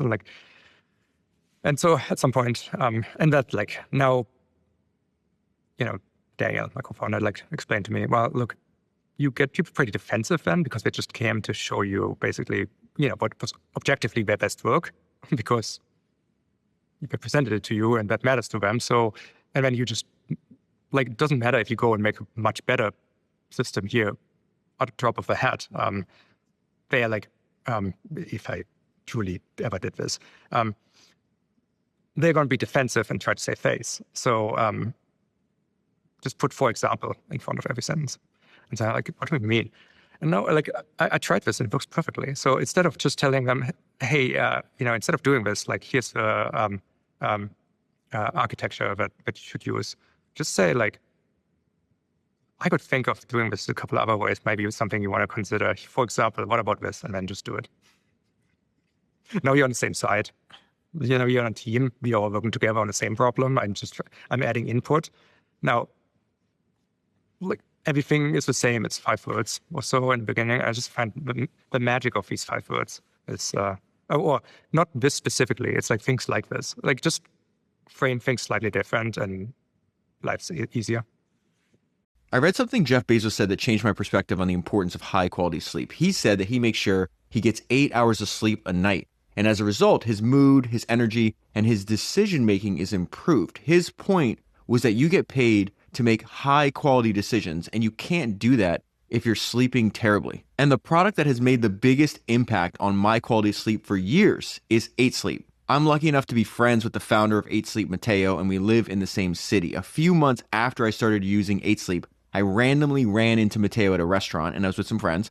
So I go over and say hi. When I got back to my table, my friend asked me, who was I talking to? And I said, that's Matteo, the founder of 8 Sleep. And my friend replied, he looks like he gets good sleep. Matteo is living and breathing his product. I had never had the ability to change the temperature of my bed before I had an 8 Sleep. I had no idea how much that would improve the quality of my sleep. I keep my 8 Sleep ice cold. It's cold before I get into bed, so I fall asleep faster and wake up less during the night. That feature alone is worth 10 times the price. There are very few no-brainer investments in life, and I believe 8 Sleep is one of them. That is why elite founders like Mark Zuckerberg and Elon Musk have all said publicly that they use 8 Sleep. I would recommend getting the Pod 5, which is the newest generation of their signature product. It is a smart mattress cover that you place on top of your existing mattress, and it is next level sleep tech. It automatically regulates your body temperature throughout the night, independently for each side of the bed. The result is you get up to a full hour of additional quality sleep per night. Make the no-brainer investment in your sleep by going to 8sleep.com/Senra and use the code Senra to get $350 off. You can try it for 30 days at home and return it if you don't like it, but I'm confident you will love it. I will never let anyone take my 8 Sleep from me. Make sure you get yours at 8sleep.com/Senra. one of the things that Daniel from Spotify, I almost said Shopify now for him, Daniel from Spotify told me. Would only be fair. He's like, you should ask him, like, what were some of the advantages of starting with Silicon Valley? I think there's just too much cross pollination. You kind of have to sync the companies towards like entropy creates equilibria. And so you end up like with the companies just being very recognizably similar to each other. And the activation energy for being very different is super high because that means people come with the wrong ideas into your company, behave incorrectly, and you have to like tell them to behave differently. Where if you're outside of a place where, like Silicon Valley, where people just move along between companies, I mean, first of all, especially early, I traveled to Silicon Valley a few times a year, but I tried to just take it all in and learn as much as I could. But of course, what I got from everyone was not actually the answers to my questions about how to do things. I was getting the aspirations usually, or the highlight reel. People wanted to seem smart, right? Like, and so they give me the best version of what they think the answer should be, or what their company ought to be doing. And so, which is great, because then I took that back home with me, 3 flights in, and sort of took the ideas that are relevant, tried to always put like a Shopify spin on it. Like I don't like taking ideas, as you clearly can tell, and never did. Sort of like just like figure out how to localize them to our problems, and ideally try to do something better. And so only very many years later, I realize I was always for my career was comparing my and our average to everyone else's aspirations and highlight reel. And just like that alone is a really, really good thing. And if you then try to do better than that, sometimes like just ignorance is an incredible way of actually just doing better. And so that helps. The process of having to translate, being able to translate things. Like we had no one, like when Shopify IPO'd, we had one member of the executive team who ever worked for a public company. That's it. Wow. We had no one who took a company public. We had no one who was an executive at a public company. We had one executive who worked at a public company once. And it's just like, I think that's cool, right? Like, it's like, I felt a real sense of accomplishment about that, because like it meant we became our own thing. Our entire motto becoming a public company was, we are not going public. We are creating a public version of Shopify. And so that was like... What's the difference between those two sentences? Again, becoming something else. It's like, we don't want to... like a lot of people are worried when we're a public company, we're going to be different, because like people sort of expect... public companies to be a certain way, at least the people who worked at Shopify did. I felt it was important to be different and do things differently. One thing we did, you will appreciate this, is, we looked at the requirements. We talked about Formula One. Formula One's fun. Sorry, it was a little bit of a veer, but like Formula One I love because it's like there's a rule book. It's the opposite of every other rule book on planet Earth. People read it so that they can comply. The Formula One rulebook is a rulebook that is read so that you figure out how to beat it, right? Like, and like it's like there's no engineer in Formula One has anything to do with the central casting engineers. Central casting engineers actually usually want to get requirements and then comply to them. They're like the people going to Formula One are the people who want to beat the system, right? Like this is very important to them. So I count myself as of the archetype of the ladder, like the group of like I would have liked being an engineer in Formula One. I like beating the systems that other people tell me to abide by. I heard a story one time that somebody had hacked your compensation system to get more money than, essentially they just studied the rule book, found this loophole, and you're like, good for that person. Yeah. Like, and then you'll fix the loophole or whatever the case is, but like, that's exactly the kind of person I want working for me. Exactly. I mean, yeah, especially if it's, I mean, there's a way, I mean, what happens next ends up mattering, right? Like, so, okay, this goes on,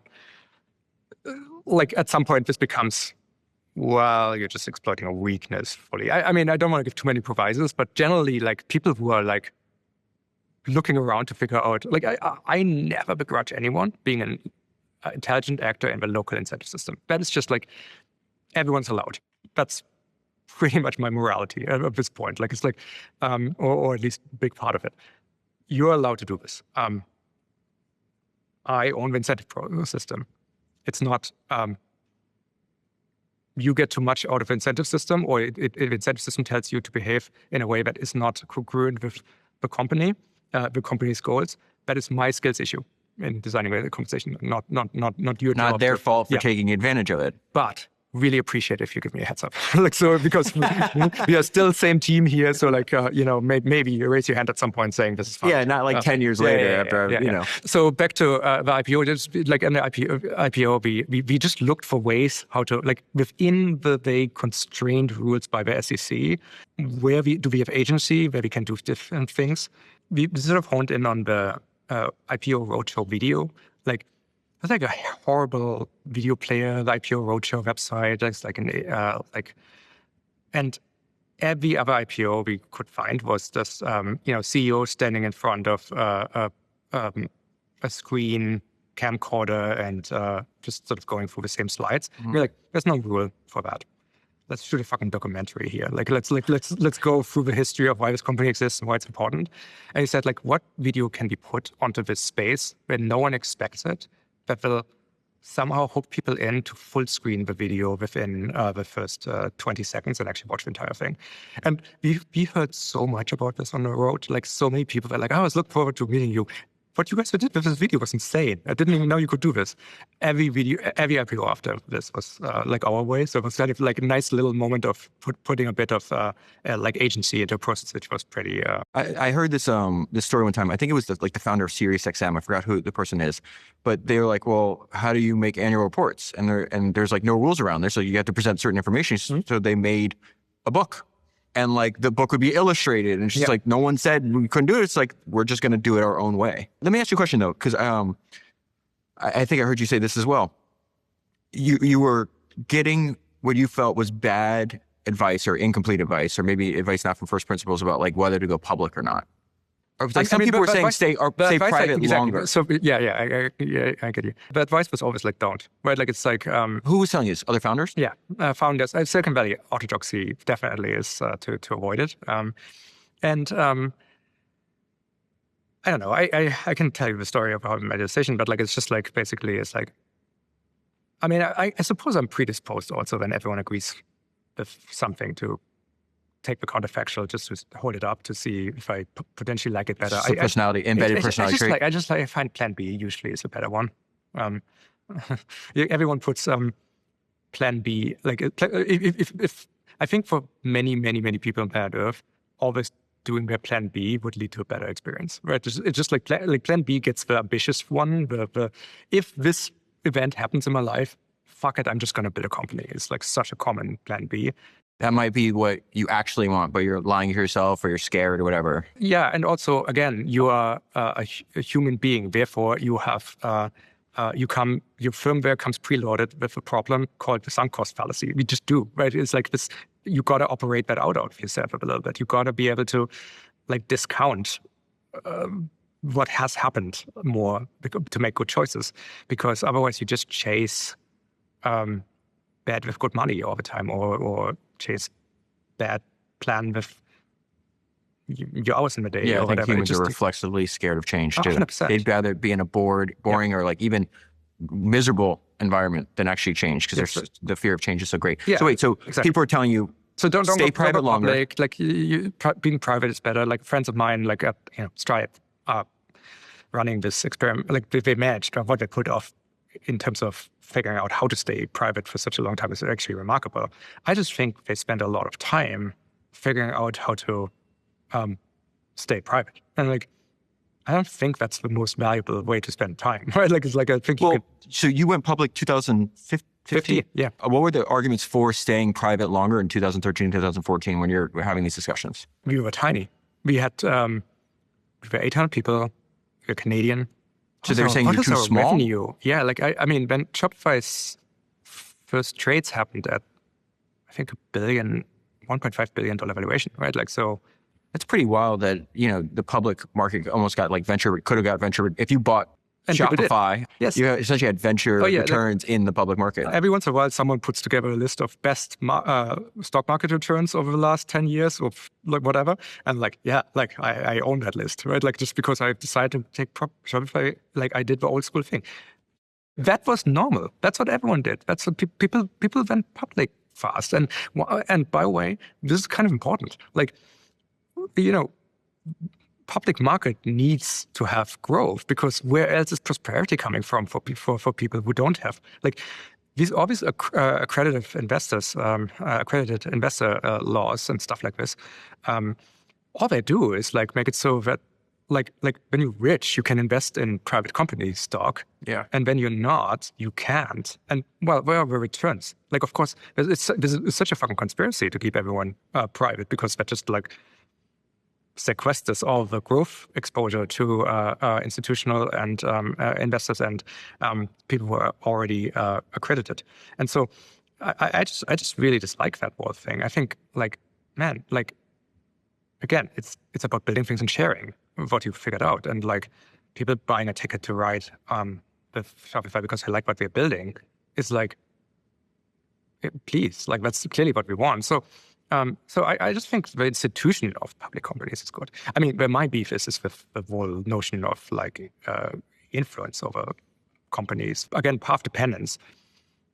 Like one vote, one stock, one vote is like, yeah, but like, no. Like everyone who studies decision making knows that you want to move towards like people who have most context should make a decision. That's like, doesn't say the leadership of a company. This is literally what I'm talking about, creating space for creativity, because I want the decisions to be made locally on the ground. So were the arguments for staying private back then just mimetic? They were just repeating what everybody else is saying at the time? I think people are generally right. It just doesn't, it washes out, right? Like, again, people have problems with the concepts of like, very often a new idea is dismissed because someone can formulate an idea, like a reason against it. And somehow that dismisses the entire thing, right? Like we live fundamentally, most of people spend their entire life, sadly, in a vitocracy, right? Like where you need everyone to agree to do something, but you only need one person to vote against it, to not do something.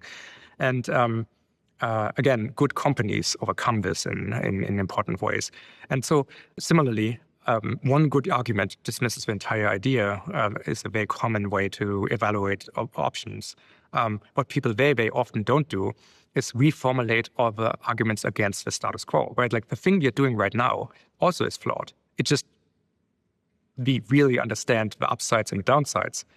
The new thing might have way higher upsides, or actually maybe not. Maybe the upsides are obscure, but like, or hard to know for sure, but the downsides are clear and they can be formulated. Therefore, the usual default position is not do it. So this is, I think, is incredibly undisciplined, because you need to think in propensities. You need to think in chances. Like, and sometimes you need to like really load up a decision for all the pros and cons that can be articulated, and make it a little bit like in your mind. Like look at where the scale comes out for a company that's trying to sell, like the e-commerce platform for everyone, especially for the many American companies.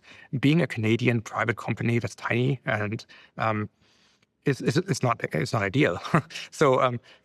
Like it's people don't usually go public because of marketing or like name recognition, but like, super valuable. Put it on the pro side, and then put everything else on the pro side too. We might get better people working for us, because some people really want liquid stock to like, and so so on. And in the end, it's like not even close. It's just the downsides were like a couple of annoying phone calls I have to do every couple of quarters, at least for the first 10 years, I suppose. I thought actually most of the process was actually quite valuable. Like I learned a lot about my own business, having to explain it to others. Exactly. There's been a few previous guests on the show: Brad Jacobs, John Mackey, Daniel Ek, obviously running public companies. In Brad Jacobs and John Mackey's case, they both said like Jacobs makes that point. Well, one, he thinks it's like wonderful free marketing and advertising. Mm-hmm. Two, you have a currency. Mackey said the same thing. Like it benefited Whole Foods being public fast, because then he used that currency to acquire a bunch of other competitors and accelerate his growth. But Brad Jacobs' point was just like he likes the pressure of that check-in, where it's like, this is what I'm trying to do in the company, this is what I'm saying to do in the company, and this is our results. Mm-hmm. And I want somebody to say, oh, like there's a big disconnect here, and I want the pressure to actually perform in like and have these expectations externally. We talked about the environment that you're building at Shopify. I'm curious about how you think about the talent that's inside the environment. Yeah, of course. I mean, ultimately, I really, really believe in the sort of Stoic, maybe Adlerian idea of separation of tasks. What have I control over, and what I don't? I always love the particular formulation about thinking about how other people think about you. Like, again, you need to make yourself a person worthy of being liked. If someone then dislikes you, that's up to them. It's not your job to make people like you. It's your job to be likable. And if they make the category mistake, it's their own fucking problem, right? So it's a really, really freeing way to think about the word. Talent. My job is to make a company worthy for the best and brightest to work for. Like, this is the part everyone skips. Everyone's like, oh, we need to hire a better recruiting team. Well, maybe you need to also just like be worthy of the kind of talent that you would like to have. So, I mean, this goes from like office space, if you have any, to a company, like the amount of bullshit people have to deal with, to how much, bullshit politics can you subtract from the whole thing? And can your large company feel like a small company with lots of resources and lots of impact? It's more fun to ship software to millions of people that you really respect than to a few people who you then try to make a sale for at some point, or like it's impact matters. In a way, this is likely going to be misquoted, but I think the talent eventually takes care of itself. There are not that many good companies to work for. There are not many many good companies that deserve the attention of people who can be by the most capable people, because they have an option to start their own companies. That's a very interesting idea.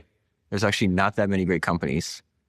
It's your job to make one of your companies one of those companies that the best people in the world will want to. What do these people look like, though? Because the reason why I didn't move to Silicon Valley is because I knew how to create geographical consensus in the Eastern Seaboard that Shopify is the best company to work for, full stop. And I just knew I had the ability to do it because I knew how to build a company that I would want to work for. And I think, given that I estimated I will need somewhere between 1,000 people or something like this back in those days, I'm going to find another 1,000 people that think like me about how good a company needs to be to work for, and I can dislodge all of them. So if I go to Silicon Valley, I can't pay what Google pays potentially, or like someone else makes up for their skills issue by just overcompensating.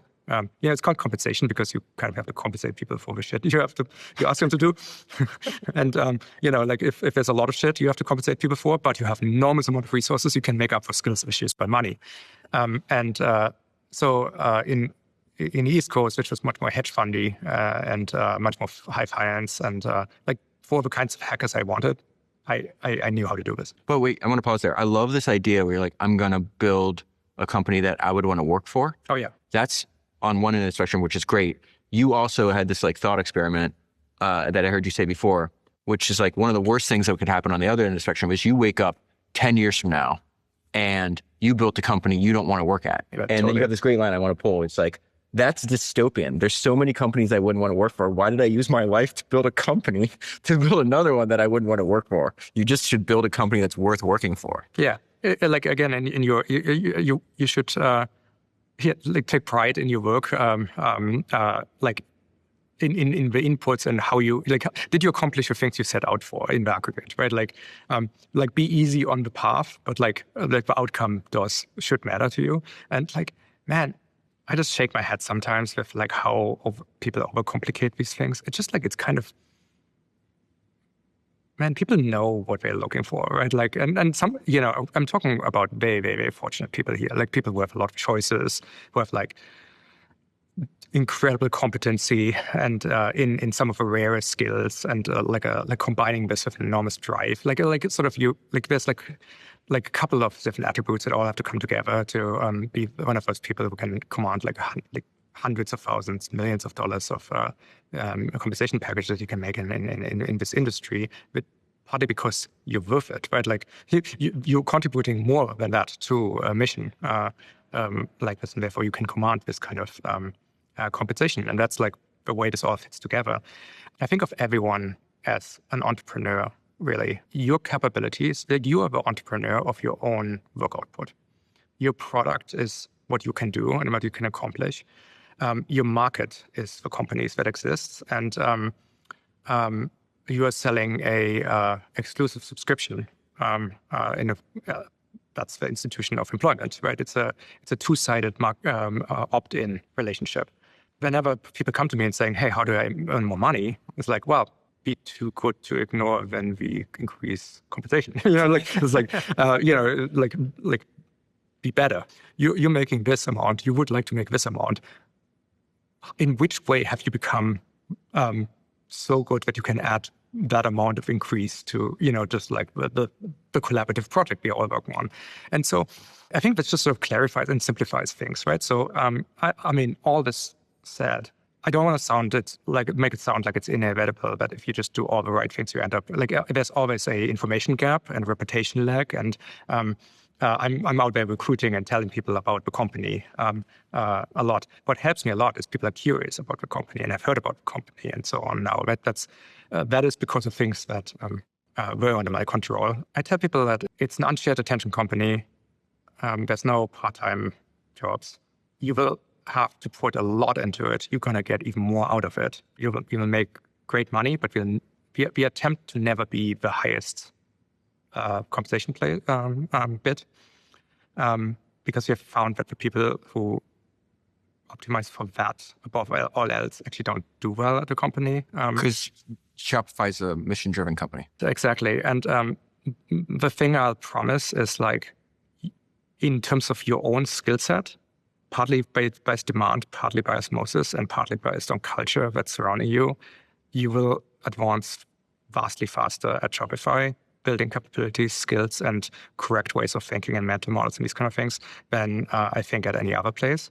Therefore, the compound return to your career is going to be vastly higher here than anywhere else, because you get to a potentially higher compensation level earlier in your career because you're with it. The entrepreneurial story is very fractal in Shopify. It's just like, what is your product? What's the market? And does it fit? It's a clarifier that I think is worth talking about. I'm going to quote David Ogilvy again because I think it's interesting. He says, talent is most likely to be found amongst nonconformists, dissenters, and rebels. So when I asked the question about hey, we know the environment, we have a description of the environment, what are the people in the environment? There was two ideas I got from two separate entrepreneurs. I've mentioned both of them already, but I like because they use the same terminology when they're looking for talented people to hire in their company.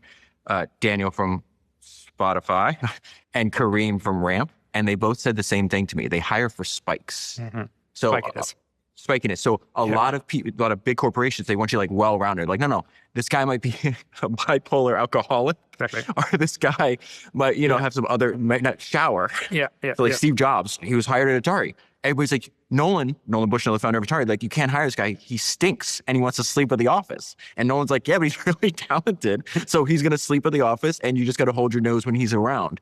Do you agree with the idea? 100%. Okay. It's exactly, it's we never look at the credentials and stuff like this. I'm a high school dropout. It would be rich if I would start making everyone want to have a PhD. The path by which we do it is we go through a life story. We ask you hey, give us your story. And this is a very important ingredient in our hiring process. And frankly, what we're looking for is high agency experience. We look at something went wrong in your story at some point. Well, now let's zoom in. How do you react? Give me minute by minute. This is what we want to know, right? Because a lot of us are entrepreneurs. Even everyone, I talked about the founders of companies you purchased, but most of the people just in general in Shopify are entrepreneurs. Many started Shopify stores, built a business, and then fell in love with a company and applied for a job and got it. So this is, there's a huge amount of company building background. And we want to be surrounded by people we admire. That's, I think, the biggest product any company can deliver to their employees is that every day they're surrounded by people they deeply admire and can learn from. So it's a very important part of this. So lots of entrepreneurship, lots of entrepreneurial impulses. And then, so we look for this high agency behavior. Then, obviously, did you drive a particular craft that you're applying for to excellence? How do you think about this kind of thing? Can you just sort of talk about the excellence or actually perform it? And then, this is really what we fill our buildings with. And, just again, create the space then and let them be creative. And this is how it always worked. And it's worked really, really well. We couldn't do anything other than this in the beginning, right? Like in the beginning, we had no money, like really zero. I didn't take a salary for, I think, 4 years. And I heard your father-in-law covered your payroll when you couldn't make it. That's right. So yeah, we were living with my parents-in-law, Fiona, my wife's old bedroom, from which I also had I put a IKEA desk, and I built a lot of Shopify from there. Just kept cost low. That was the main thing. Make every dollar count is something I'm so glad. Like, this is what I worry sometimes with all these really, really big seed rounds. Like money, the main thing money does is it gets you, sometimes it reveals, but usually it just like makes you get a whole lot more of what you got before. If people need to raise early, partly because they were not tight with money, then you get a whole lot more not tight with moneyness at larger scale, and it gets really, really bad. You're making my heart sing, because I feel like I'm like on an island by myself about this, because I've spent 10 years reading 410 of these biographies. All of them control their costs like crazy. They'll tell you over and over again, constraints are your best friend. Yeah. And then I talk to these young founders. I usually don't meet startup founders because I'm not an investor, but a good friend of mine's like, hey, meet this young kid. I met him.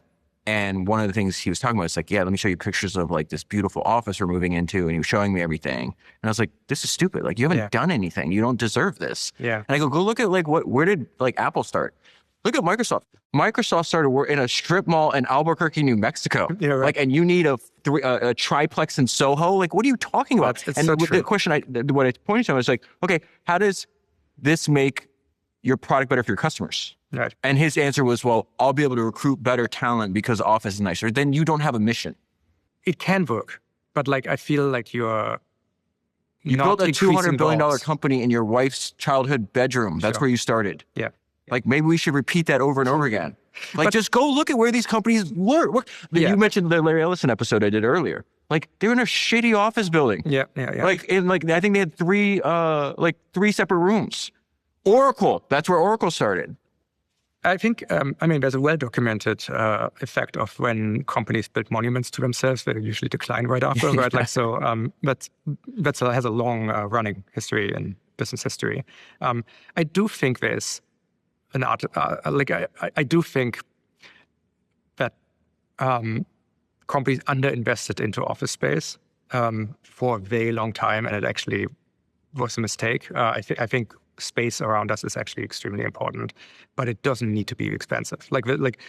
That's probably an aside, but like... let's go down there. What does that mean? It's just like, so we didn't have a lot of money, but we wanted nice office spaces. This was the decades where there was a lot of open concept versus own room office spaces, right? Like, was sort of a kind of fight. My co-founder is Daniel Weinand. He's a polymath. He learned programming when I asked him that I needed some help with programming, and just like was good immediately, which was annoying as hell. And before he was our designer and did like literally everything else too. Now a DJ, and before that he won poker tournaments. So it's like it keeps going. It's like one of these little. It's actually really, really helpful to have someone like Daniel as a childhood friend, because it really, really misleads you about human capabilities. Like, because if this is just your buddy who does stuff like this. Anyway, he at some point he really, really tapped into this. No one can be more creative than the space around them. And no one can care more than the person they work for, right? That's the way he sort of created this philosophy around this. I told him, look, here's max budget, and we are getting like B office space that's like kind of cool, and you need to figure out how to create spaces that are like a 10 out of 10 on doing world-class work. But inexpensively. But like you need to figure out how to make this cheap, right? Like, so... we built a bunch of offices in a row, and I was insanely good at this. How many years into Shopify? This is like 2010 was the first one. This is 6 years in founding, 4 years after Shopify launched. We went out of like sort of above a coffee shop, which was like really nothing, to our first office. So how do you do this? He said, like, first of all, the economy is wrong. It's not between open office and like closed office spaces. There's like perfect midpoint, because and it has to come from your strategy of projects. Shopify loves the 5-person team. We increase to 8 sometimes, but we think the best team size is 1.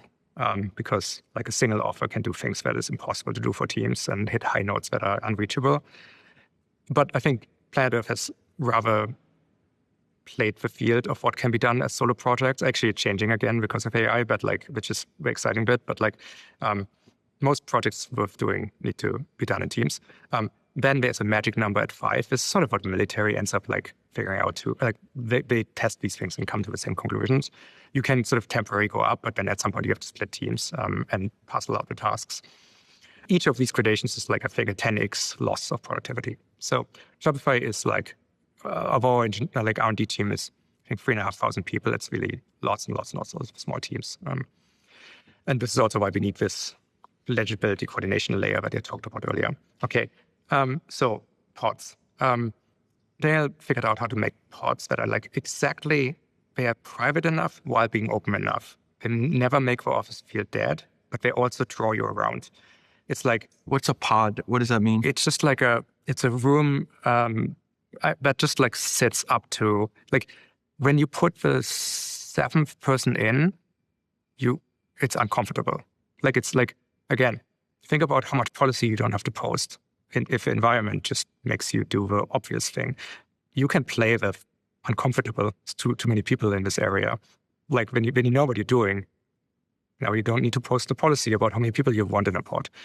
And people self-organize into 5-people teams because that's the most comfortable thing to put in a pod. So not meeting rooms. Meeting rooms go in the middle on our limited floor space because we don't want people to spend all day in meetings and then get out of the dark rooms.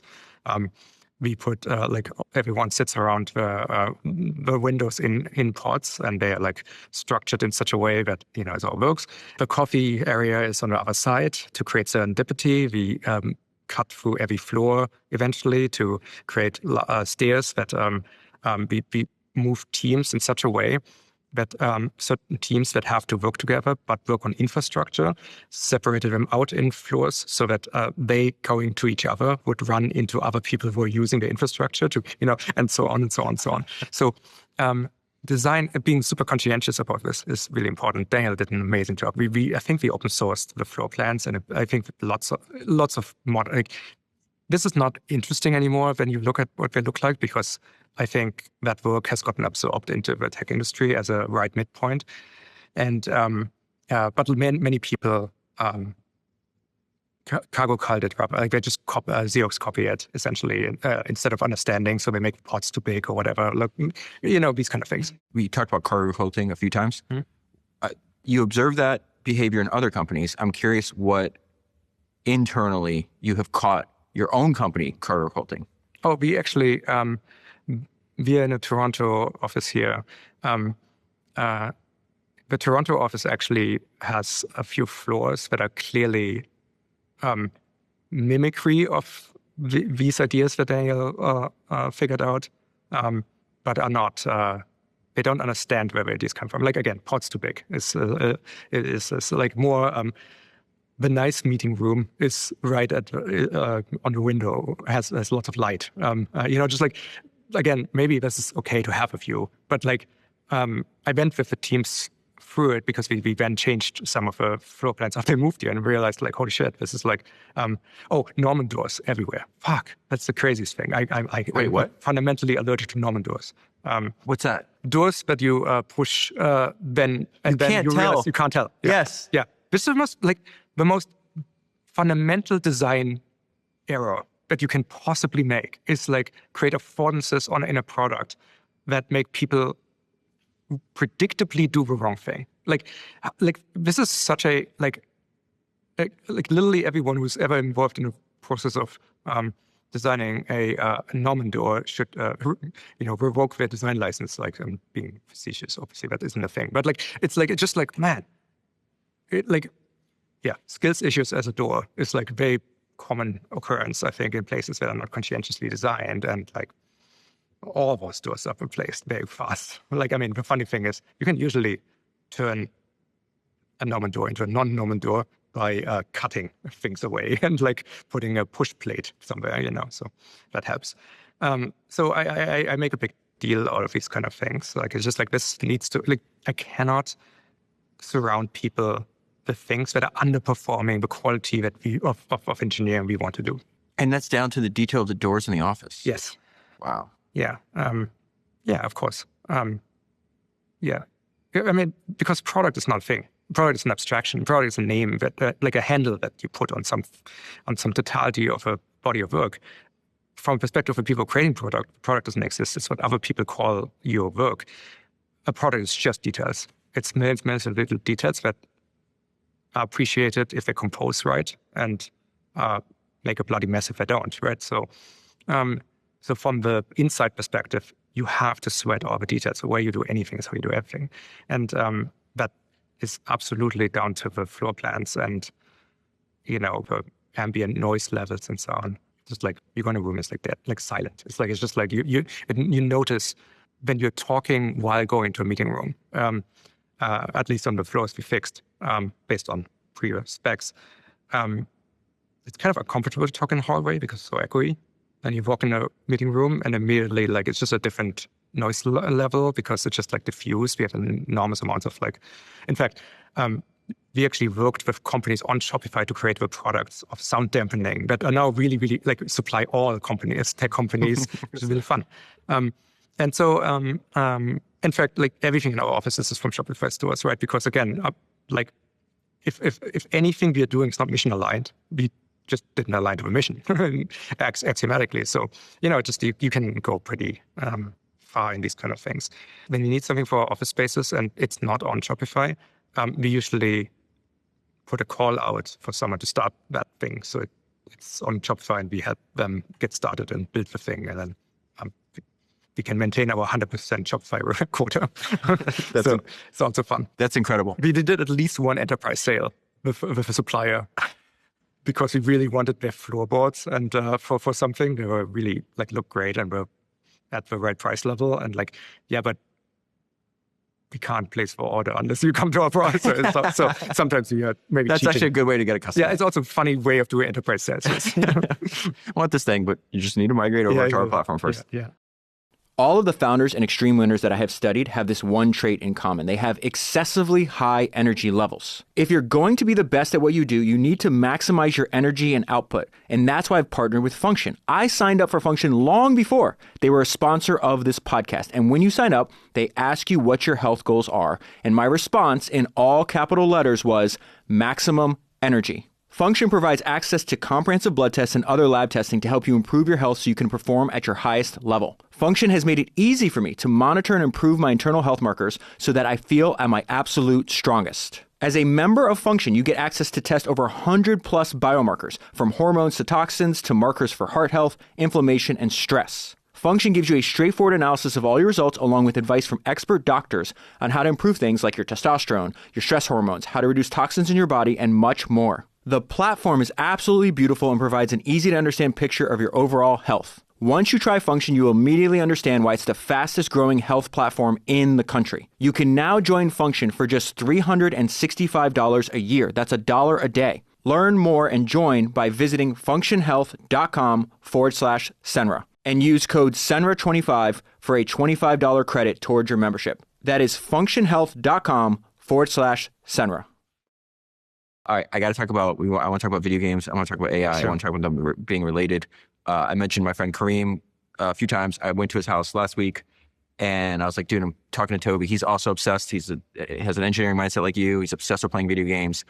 And you've mentioned a few times where you thought you learned more about building a company from StarCraft than talking to a bunch of people or reading a bunch of books. But then his whole thing was just he's got to feel like it's even building with AI now is even more like a video game. Completely. What's the Factorio, yes. Okay, so that's the example he gave me. I haven't played the game. Can you elaborate on this? I completely agree. So like, so again, this is like, man, the world has such a weird way of like somehow changing itself around me to make the stuff that I thought was irrelevant relevant or is late in life. It's like absolutely amazing. It's just like, okay, so video games. Video games are best thought. I mean, this depends very much on the video game, but in the aggregate, very often, the good video games are simulations. They are a world upon itself, and you are a high agency actor, and you modify things. You perform actions, you make decisions, and then the game rearranges himself, giving you a feedback loop of usually a very quick feedback loop because otherwise it's unfun. But you learn about the consequences of your action. So like competitive multiplayer games are very obvious there, and StarCraft and strategy games, they're not that popular as a category of games anymore. But like, when I was going for my teens in the 90s, like StarCraft was the biggest game. And I loved it because it was really, really hard. It was like easy to learn, how to master, which is exactly, I think, a hallmark of everything that's worth doing for motorsports, for kiteboarding, for my hobbies, tennis. All these things are like this. But like it specifically is like honest in a way that like there's like two people on the map mirrored. Everyone has the same potential every single game, and one person wins at the end, right? Like it's like. It's additionally, it's a game of imperfect information. It's not like chess. You don't see the moves. You see only some information that you, like, in fact, you have to invest. You have to use one of the things that could get you resources instead to go to the enemy base to figure out what he's building. And then you need to interpret this. So all these kind of things is like what you learn in this game is information is everything. Like there's no right decision. There's only context in which decisions turn out to be correct. And while resource management is extremely important, you have to understand that resource management is not just quantifiables. It's not just minerals and Vespine gas that you have to manage, which allows you to build units. It's also your attention. And frankly, attacking other people's attention is much more profitable very often in a game of StarCraft than it is to actually attack their base. Because if you overtax their ability to pay attention to things, they will make mistakes. How do you overtax their ability to pay attention to things? You can do an early attack. You can do any number of things, especially if you play against the same person. When you get at a very high level, you will play the same people over and over again. They get a sense for how you play. So at that moment, like there's always been the people who are just like incredibly prepared, right? Like they perfected playing a single way, which my play was always different. Chess, StarCraft, all the same. It's like I disrupt the other person's play. Like I do moves that aren't in books, right? They're not in books because they're not good. But other people can't deal with it because they need their preparation. That's like their skill set is, their ability to play chess is the crystallized intelligence, not the fluid intelligence to roll with the punches. And so, like I learned a lot about myself doing this, but I also learned a lot about, how do you just like how to approach a game. Like how do you get better? How do you get more out of every game you play? Because like I never ever in my life had as much time as some other people could to invest in something like this. So I always had to like, how can I get more skill progress units out of the time I have than other people out of less constrained calendars, right? I'm talking very fondly of StarCraft. It might just have been oddly the right teacher for me at that moment, and the student was ready. So I could have maybe learned the same lessons from any number of things. But I think it was specifically good because of it being a simulation. You start a new game. It had skill-based matchmaking, so you should play against other people of your skill set based on ELO rating, so you had a very, very clear sense. If you started winning more games than you lost, that means you were progressing. If you started losing more games, if you were regressing on an absolute scale compared to all other players in the world. And I think that was a perfect little sandbox to explore how to, think about when it's time to build infrastructure, when it's time to invest in resources, when it's time to prepare, when it's time to reveal your hand, when it's not time to reveal your hand. And I think it was perfect place to spend time for me in my teenagers years, given what I did afterwards. So back to your AI question. I just find that working with AI like agents, especially we are recording this. This is like week 3 of 2026. If we would have recorded this in week 52 of 2025, it would even be different, right? Like I might not even make this analogy so strongly, but that's how much is happening, that the world changes every 3 weeks right now. We figured out some new harnesses for agentic loops that are much more autonomous and frankly supported by models which didn't exist at the beginning of December even, that can perform at this level. And so I look at my computer and I have like 6 different agents going, all coordinating between them. They send emails to each other, which I think is hilarious. And so, just like, I'm like, man, this like is starting to really look like StarCraft. My attention is paid. Like this one is currently working on a module for what I really, really need. So I'm zooming in, paying attention, doing a little bit of micro, giving a little bit of extra, double check sort of the output of the critic, which looks at all of them all the time to figure out if they're still on task. It's the exact same thing, right? Like it's like, it is a fascinating time. It's just like, I can't describe how fast progress is right now. I just like, you know what I tell my team? It's like, 21 years now, starting companies is really, really, really hard. Right. So first years, that's interesting. And everything's urgent because like you're getting to a margin. We got like within a week of running out of money so many times. And sometimes you bailed out. Many times it was like, just like, the clearance of the one-time try hurdles that Shopify went through was like millimeters at times. Like there's so like I bet you if we run the first 6 years simulation 10,000 times, we would not succeed in most of them, right? So like in a way, like luck is a big component, timing, all these kind of things, people luck especially. After that, IPO, you think that's probably the most interesting thing, period of the company. I think it was hard, but maybe not terribly interesting, right? Like it's a financing event at the end of the day. Maybe but some aspects were interesting, like figuring, but like there were aspects of how we make it our own as a process, like that partly this is why I did it. This is why we made changes to the process, or why we wanted to have our own stamp on it, because I didn't want to join someone else's process. I wanted to have it my own.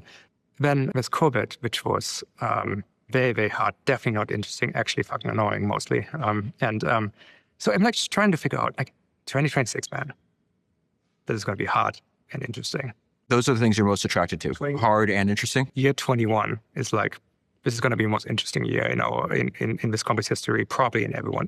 I think literally everyone's career. Just everything is lined up. It's like, doesn't matter what you've got. Like everyone's going to be measured against how well did you prepare yourself, like what your skill set, how quickly can you react to everything that's happening, how quickly can you readjust, how quickly can you rederive everything. You put out this internal memo where you're just like, I think you know the language better than I do, but it's basically, it's a company expectation that the first thing when you have a problem, you reflexively try to use AI. Yeah. When did you put that out? A year ago? Yeah, no, maybe not quite, but like something along those lines. And people were just like, this is ridiculous. There was like some pushback. And now, to your point about how fast everything is moving, it's like, of course you would. Yeah, exactly. People will look at that memo in 2 years and just like, he didn't say anything. Right? It's like saying the sky is blue. Yeah, exactly.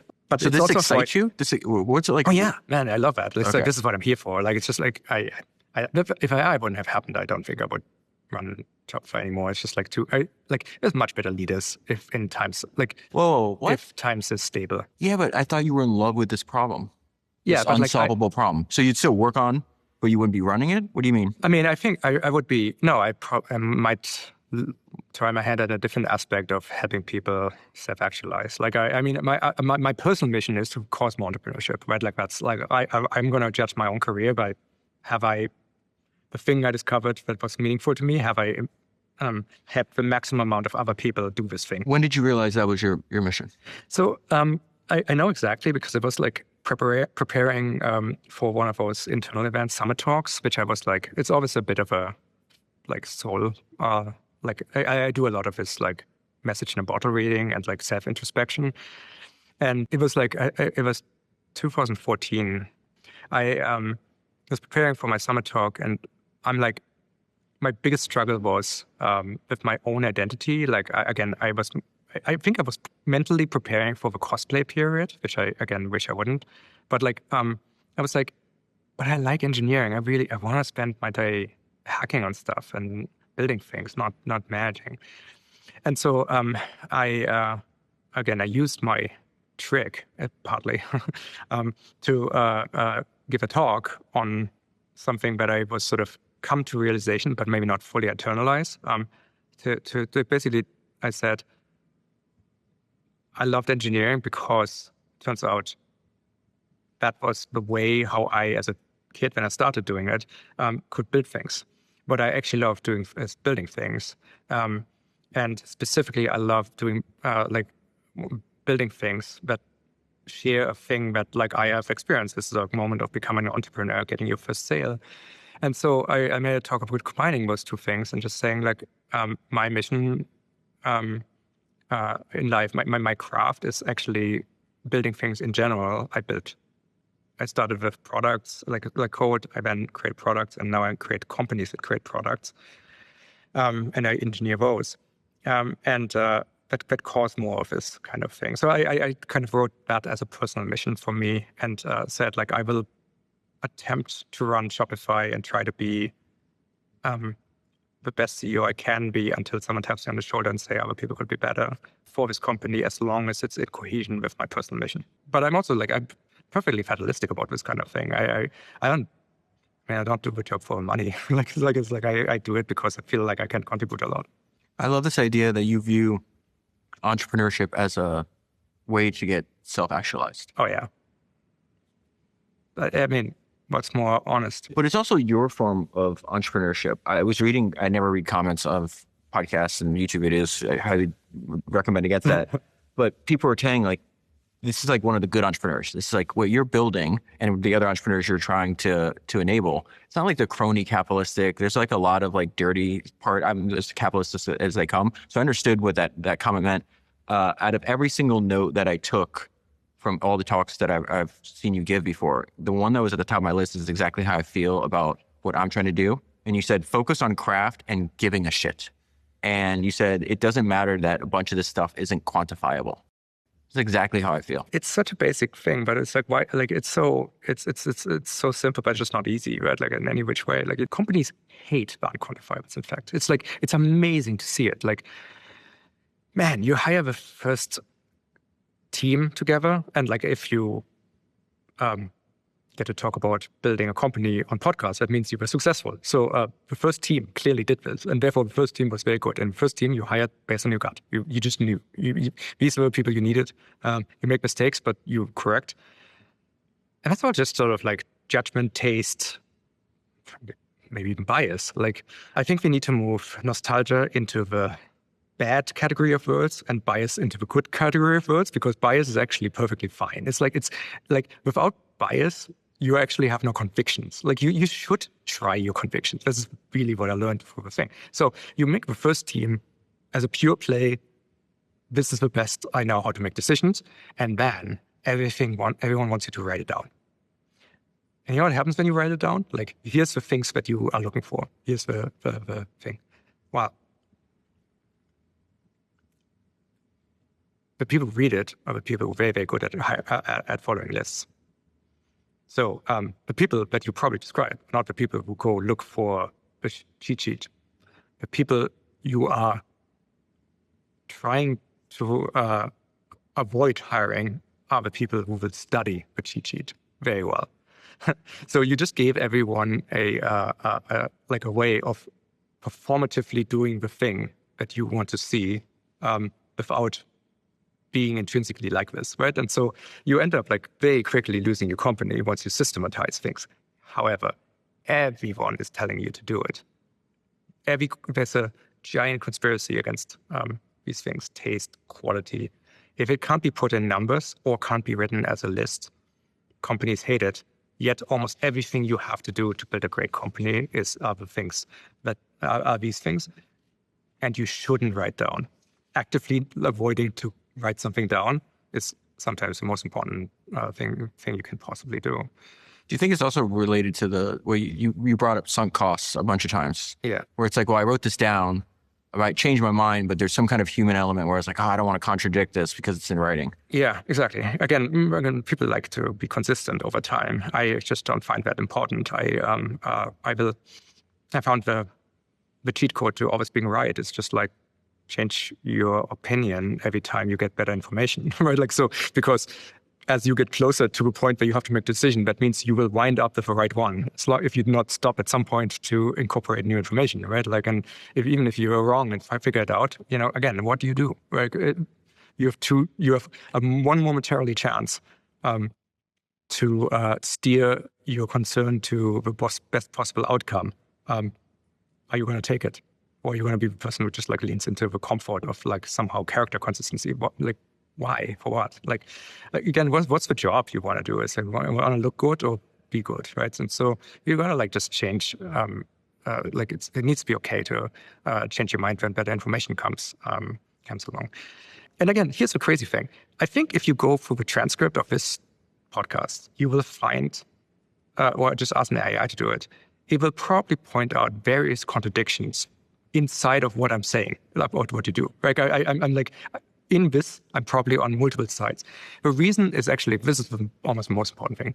It's everything comes in layers. There's like just so many different, like what's the optimal operating system in some frame of reference is often contradictory and on the opposite of a larger frame of reference. Because, I like this box, talking about boxes, because like inside of a box, it is, after a while, you can have a map of it, you can illuminate all the corners, and you understand what's there. You may decide it wasn't the right box to pursue. Maybe you need to like figure out, maybe you need to bend it and say, okay, actually the problem is actually an aspect of another problem. And maybe if we put a larger box, we solve that, then this problem doesn't even need to be solved. That happens. But this is exactly what I mean. As you zoom out, you actually need to completely change the way you problem solve, because you're starting to work much more on with much longer timelines. You need to actually make bets at a high level, but you shouldn't make bets with like infrastructure, because you can, like in engineering, again, you can run benchmarks, figure out if something is fast enough, and it'll be a yes or a no, right? You don't need to bet on the trajectory of, databases are going faster at a certain thing. It's like you don't need to, you can measure.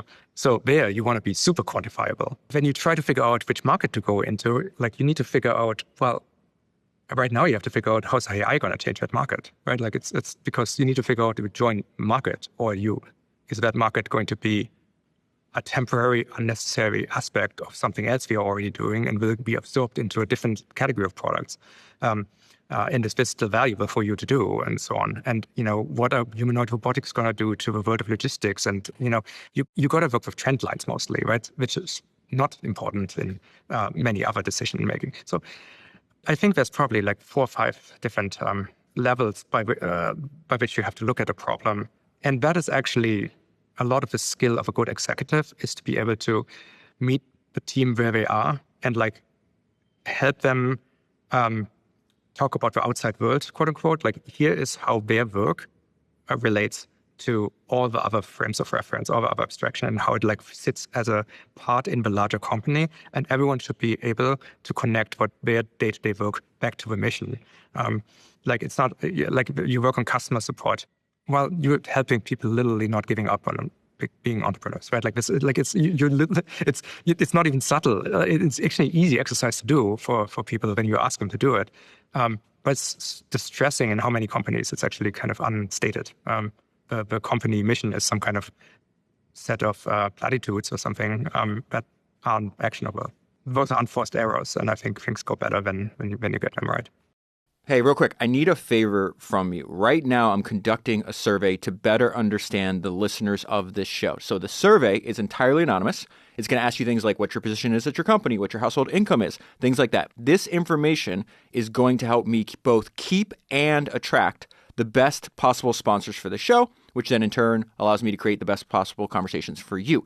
Now, I don't want to just ask for something without giving you something. So as a thank you for completing the survey, I'm going to host a live stream on YouTube where I talk about some of the most important things I've learned from spending hours with the guests on this show and some of the best ideas that they have shared with me after our conversations. So please do me a huge favor and complete the survey. It takes just 5 minutes, probably less than 5 minutes for you. But after you complete the survey, I'll email you a link to the live stream. A link for the survey is in the show notes of this episode and is also available on davidsenra.com.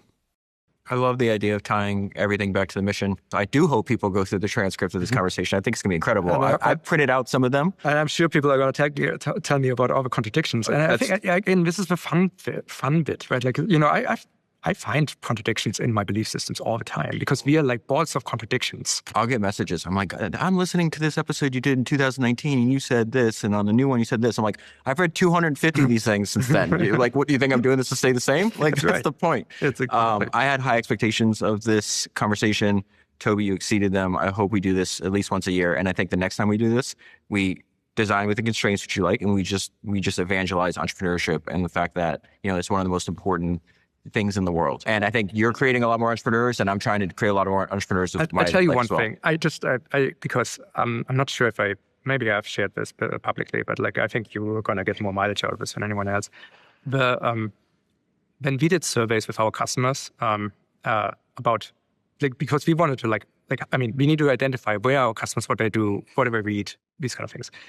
What we have found, this is a long time ago, before your podcast existed, it was like almost 80%, or high 70s percent, people check the box saying they have someone who, if they send a entrepreneurial question to, would respond to the email in 24 hours. And I initially thought that was insanely cool how many people have such a resource. It's not like it in the general population, though, right? Eventually, I clued in. I think I was probably on Wikipedia. I read about survivorship bias. And I realized, the reason why they are my customers is because they have someone who responds to these questions in 24 hours. It's the other way around. It's causal. And the concept of entrepreneurship is so underexposed and underexplained. It's sort of got better in the 10 years, 15 years since these surveys. But I think I love what you're doing because you're just bringing this concept, like you're rolling this out for people to introspect, like an entire life story of entrepreneurship, giving people the thing that is implied by the question is like, do you have any exposure to the world of entrepreneurship in some way that you actually know what you're signing up for? Because the people who don't know it exists, the people who have no relation to it, or the people who don't happen to have someone in the family or friends who have at some point started anything, well, they just won't try. It's not part of their toolbox. And just putting this part into more people's toolboxes is going to be so load-bearing. Because I think actually in this world of AI, there's going to be disruption. And so many more people than people believe have a plan B with entrepreneurship. And I think making things will be much simpler in the world of just-in-time manufacturing and 3D printing and additive and resin printing and all these like products, just humanoid robotics, Dreadnought, lights off factories making anything on demand, and 3D printers in every home, or at least very, very commonly in homes now. In that world, more people will realize, and working with AI is about learning the skills of figuring out how to make the better cup and how to design a better version and not having a Norman door. Is capitalism the best parts? And I think it will be much more common and much more exciting, and I just like it's so fun to work on, and like in that way, like you and I are working on the same project, which I think is super, super cool, right? Like it's like because the information gap is getting the stories out, telling people that's possible, and it's so important for people to then try, and hopefully then they might use Shopify, and then hopefully we can push them behind. I love that. I appreciate you saying it. Appreciate the time. Thank you so much, Tobi. Awesome, man. I hope you enjoyed this episode. Please remember to subscribe wherever you're listening and leave a review. And make sure you listen to my other podcast, Founders. For almost a decade, I've obsessively read over 400 biographies of history's greatest entrepreneurs, searching for ideas that you can use in your work. Most of the guests you hear on this show first found me through Founders.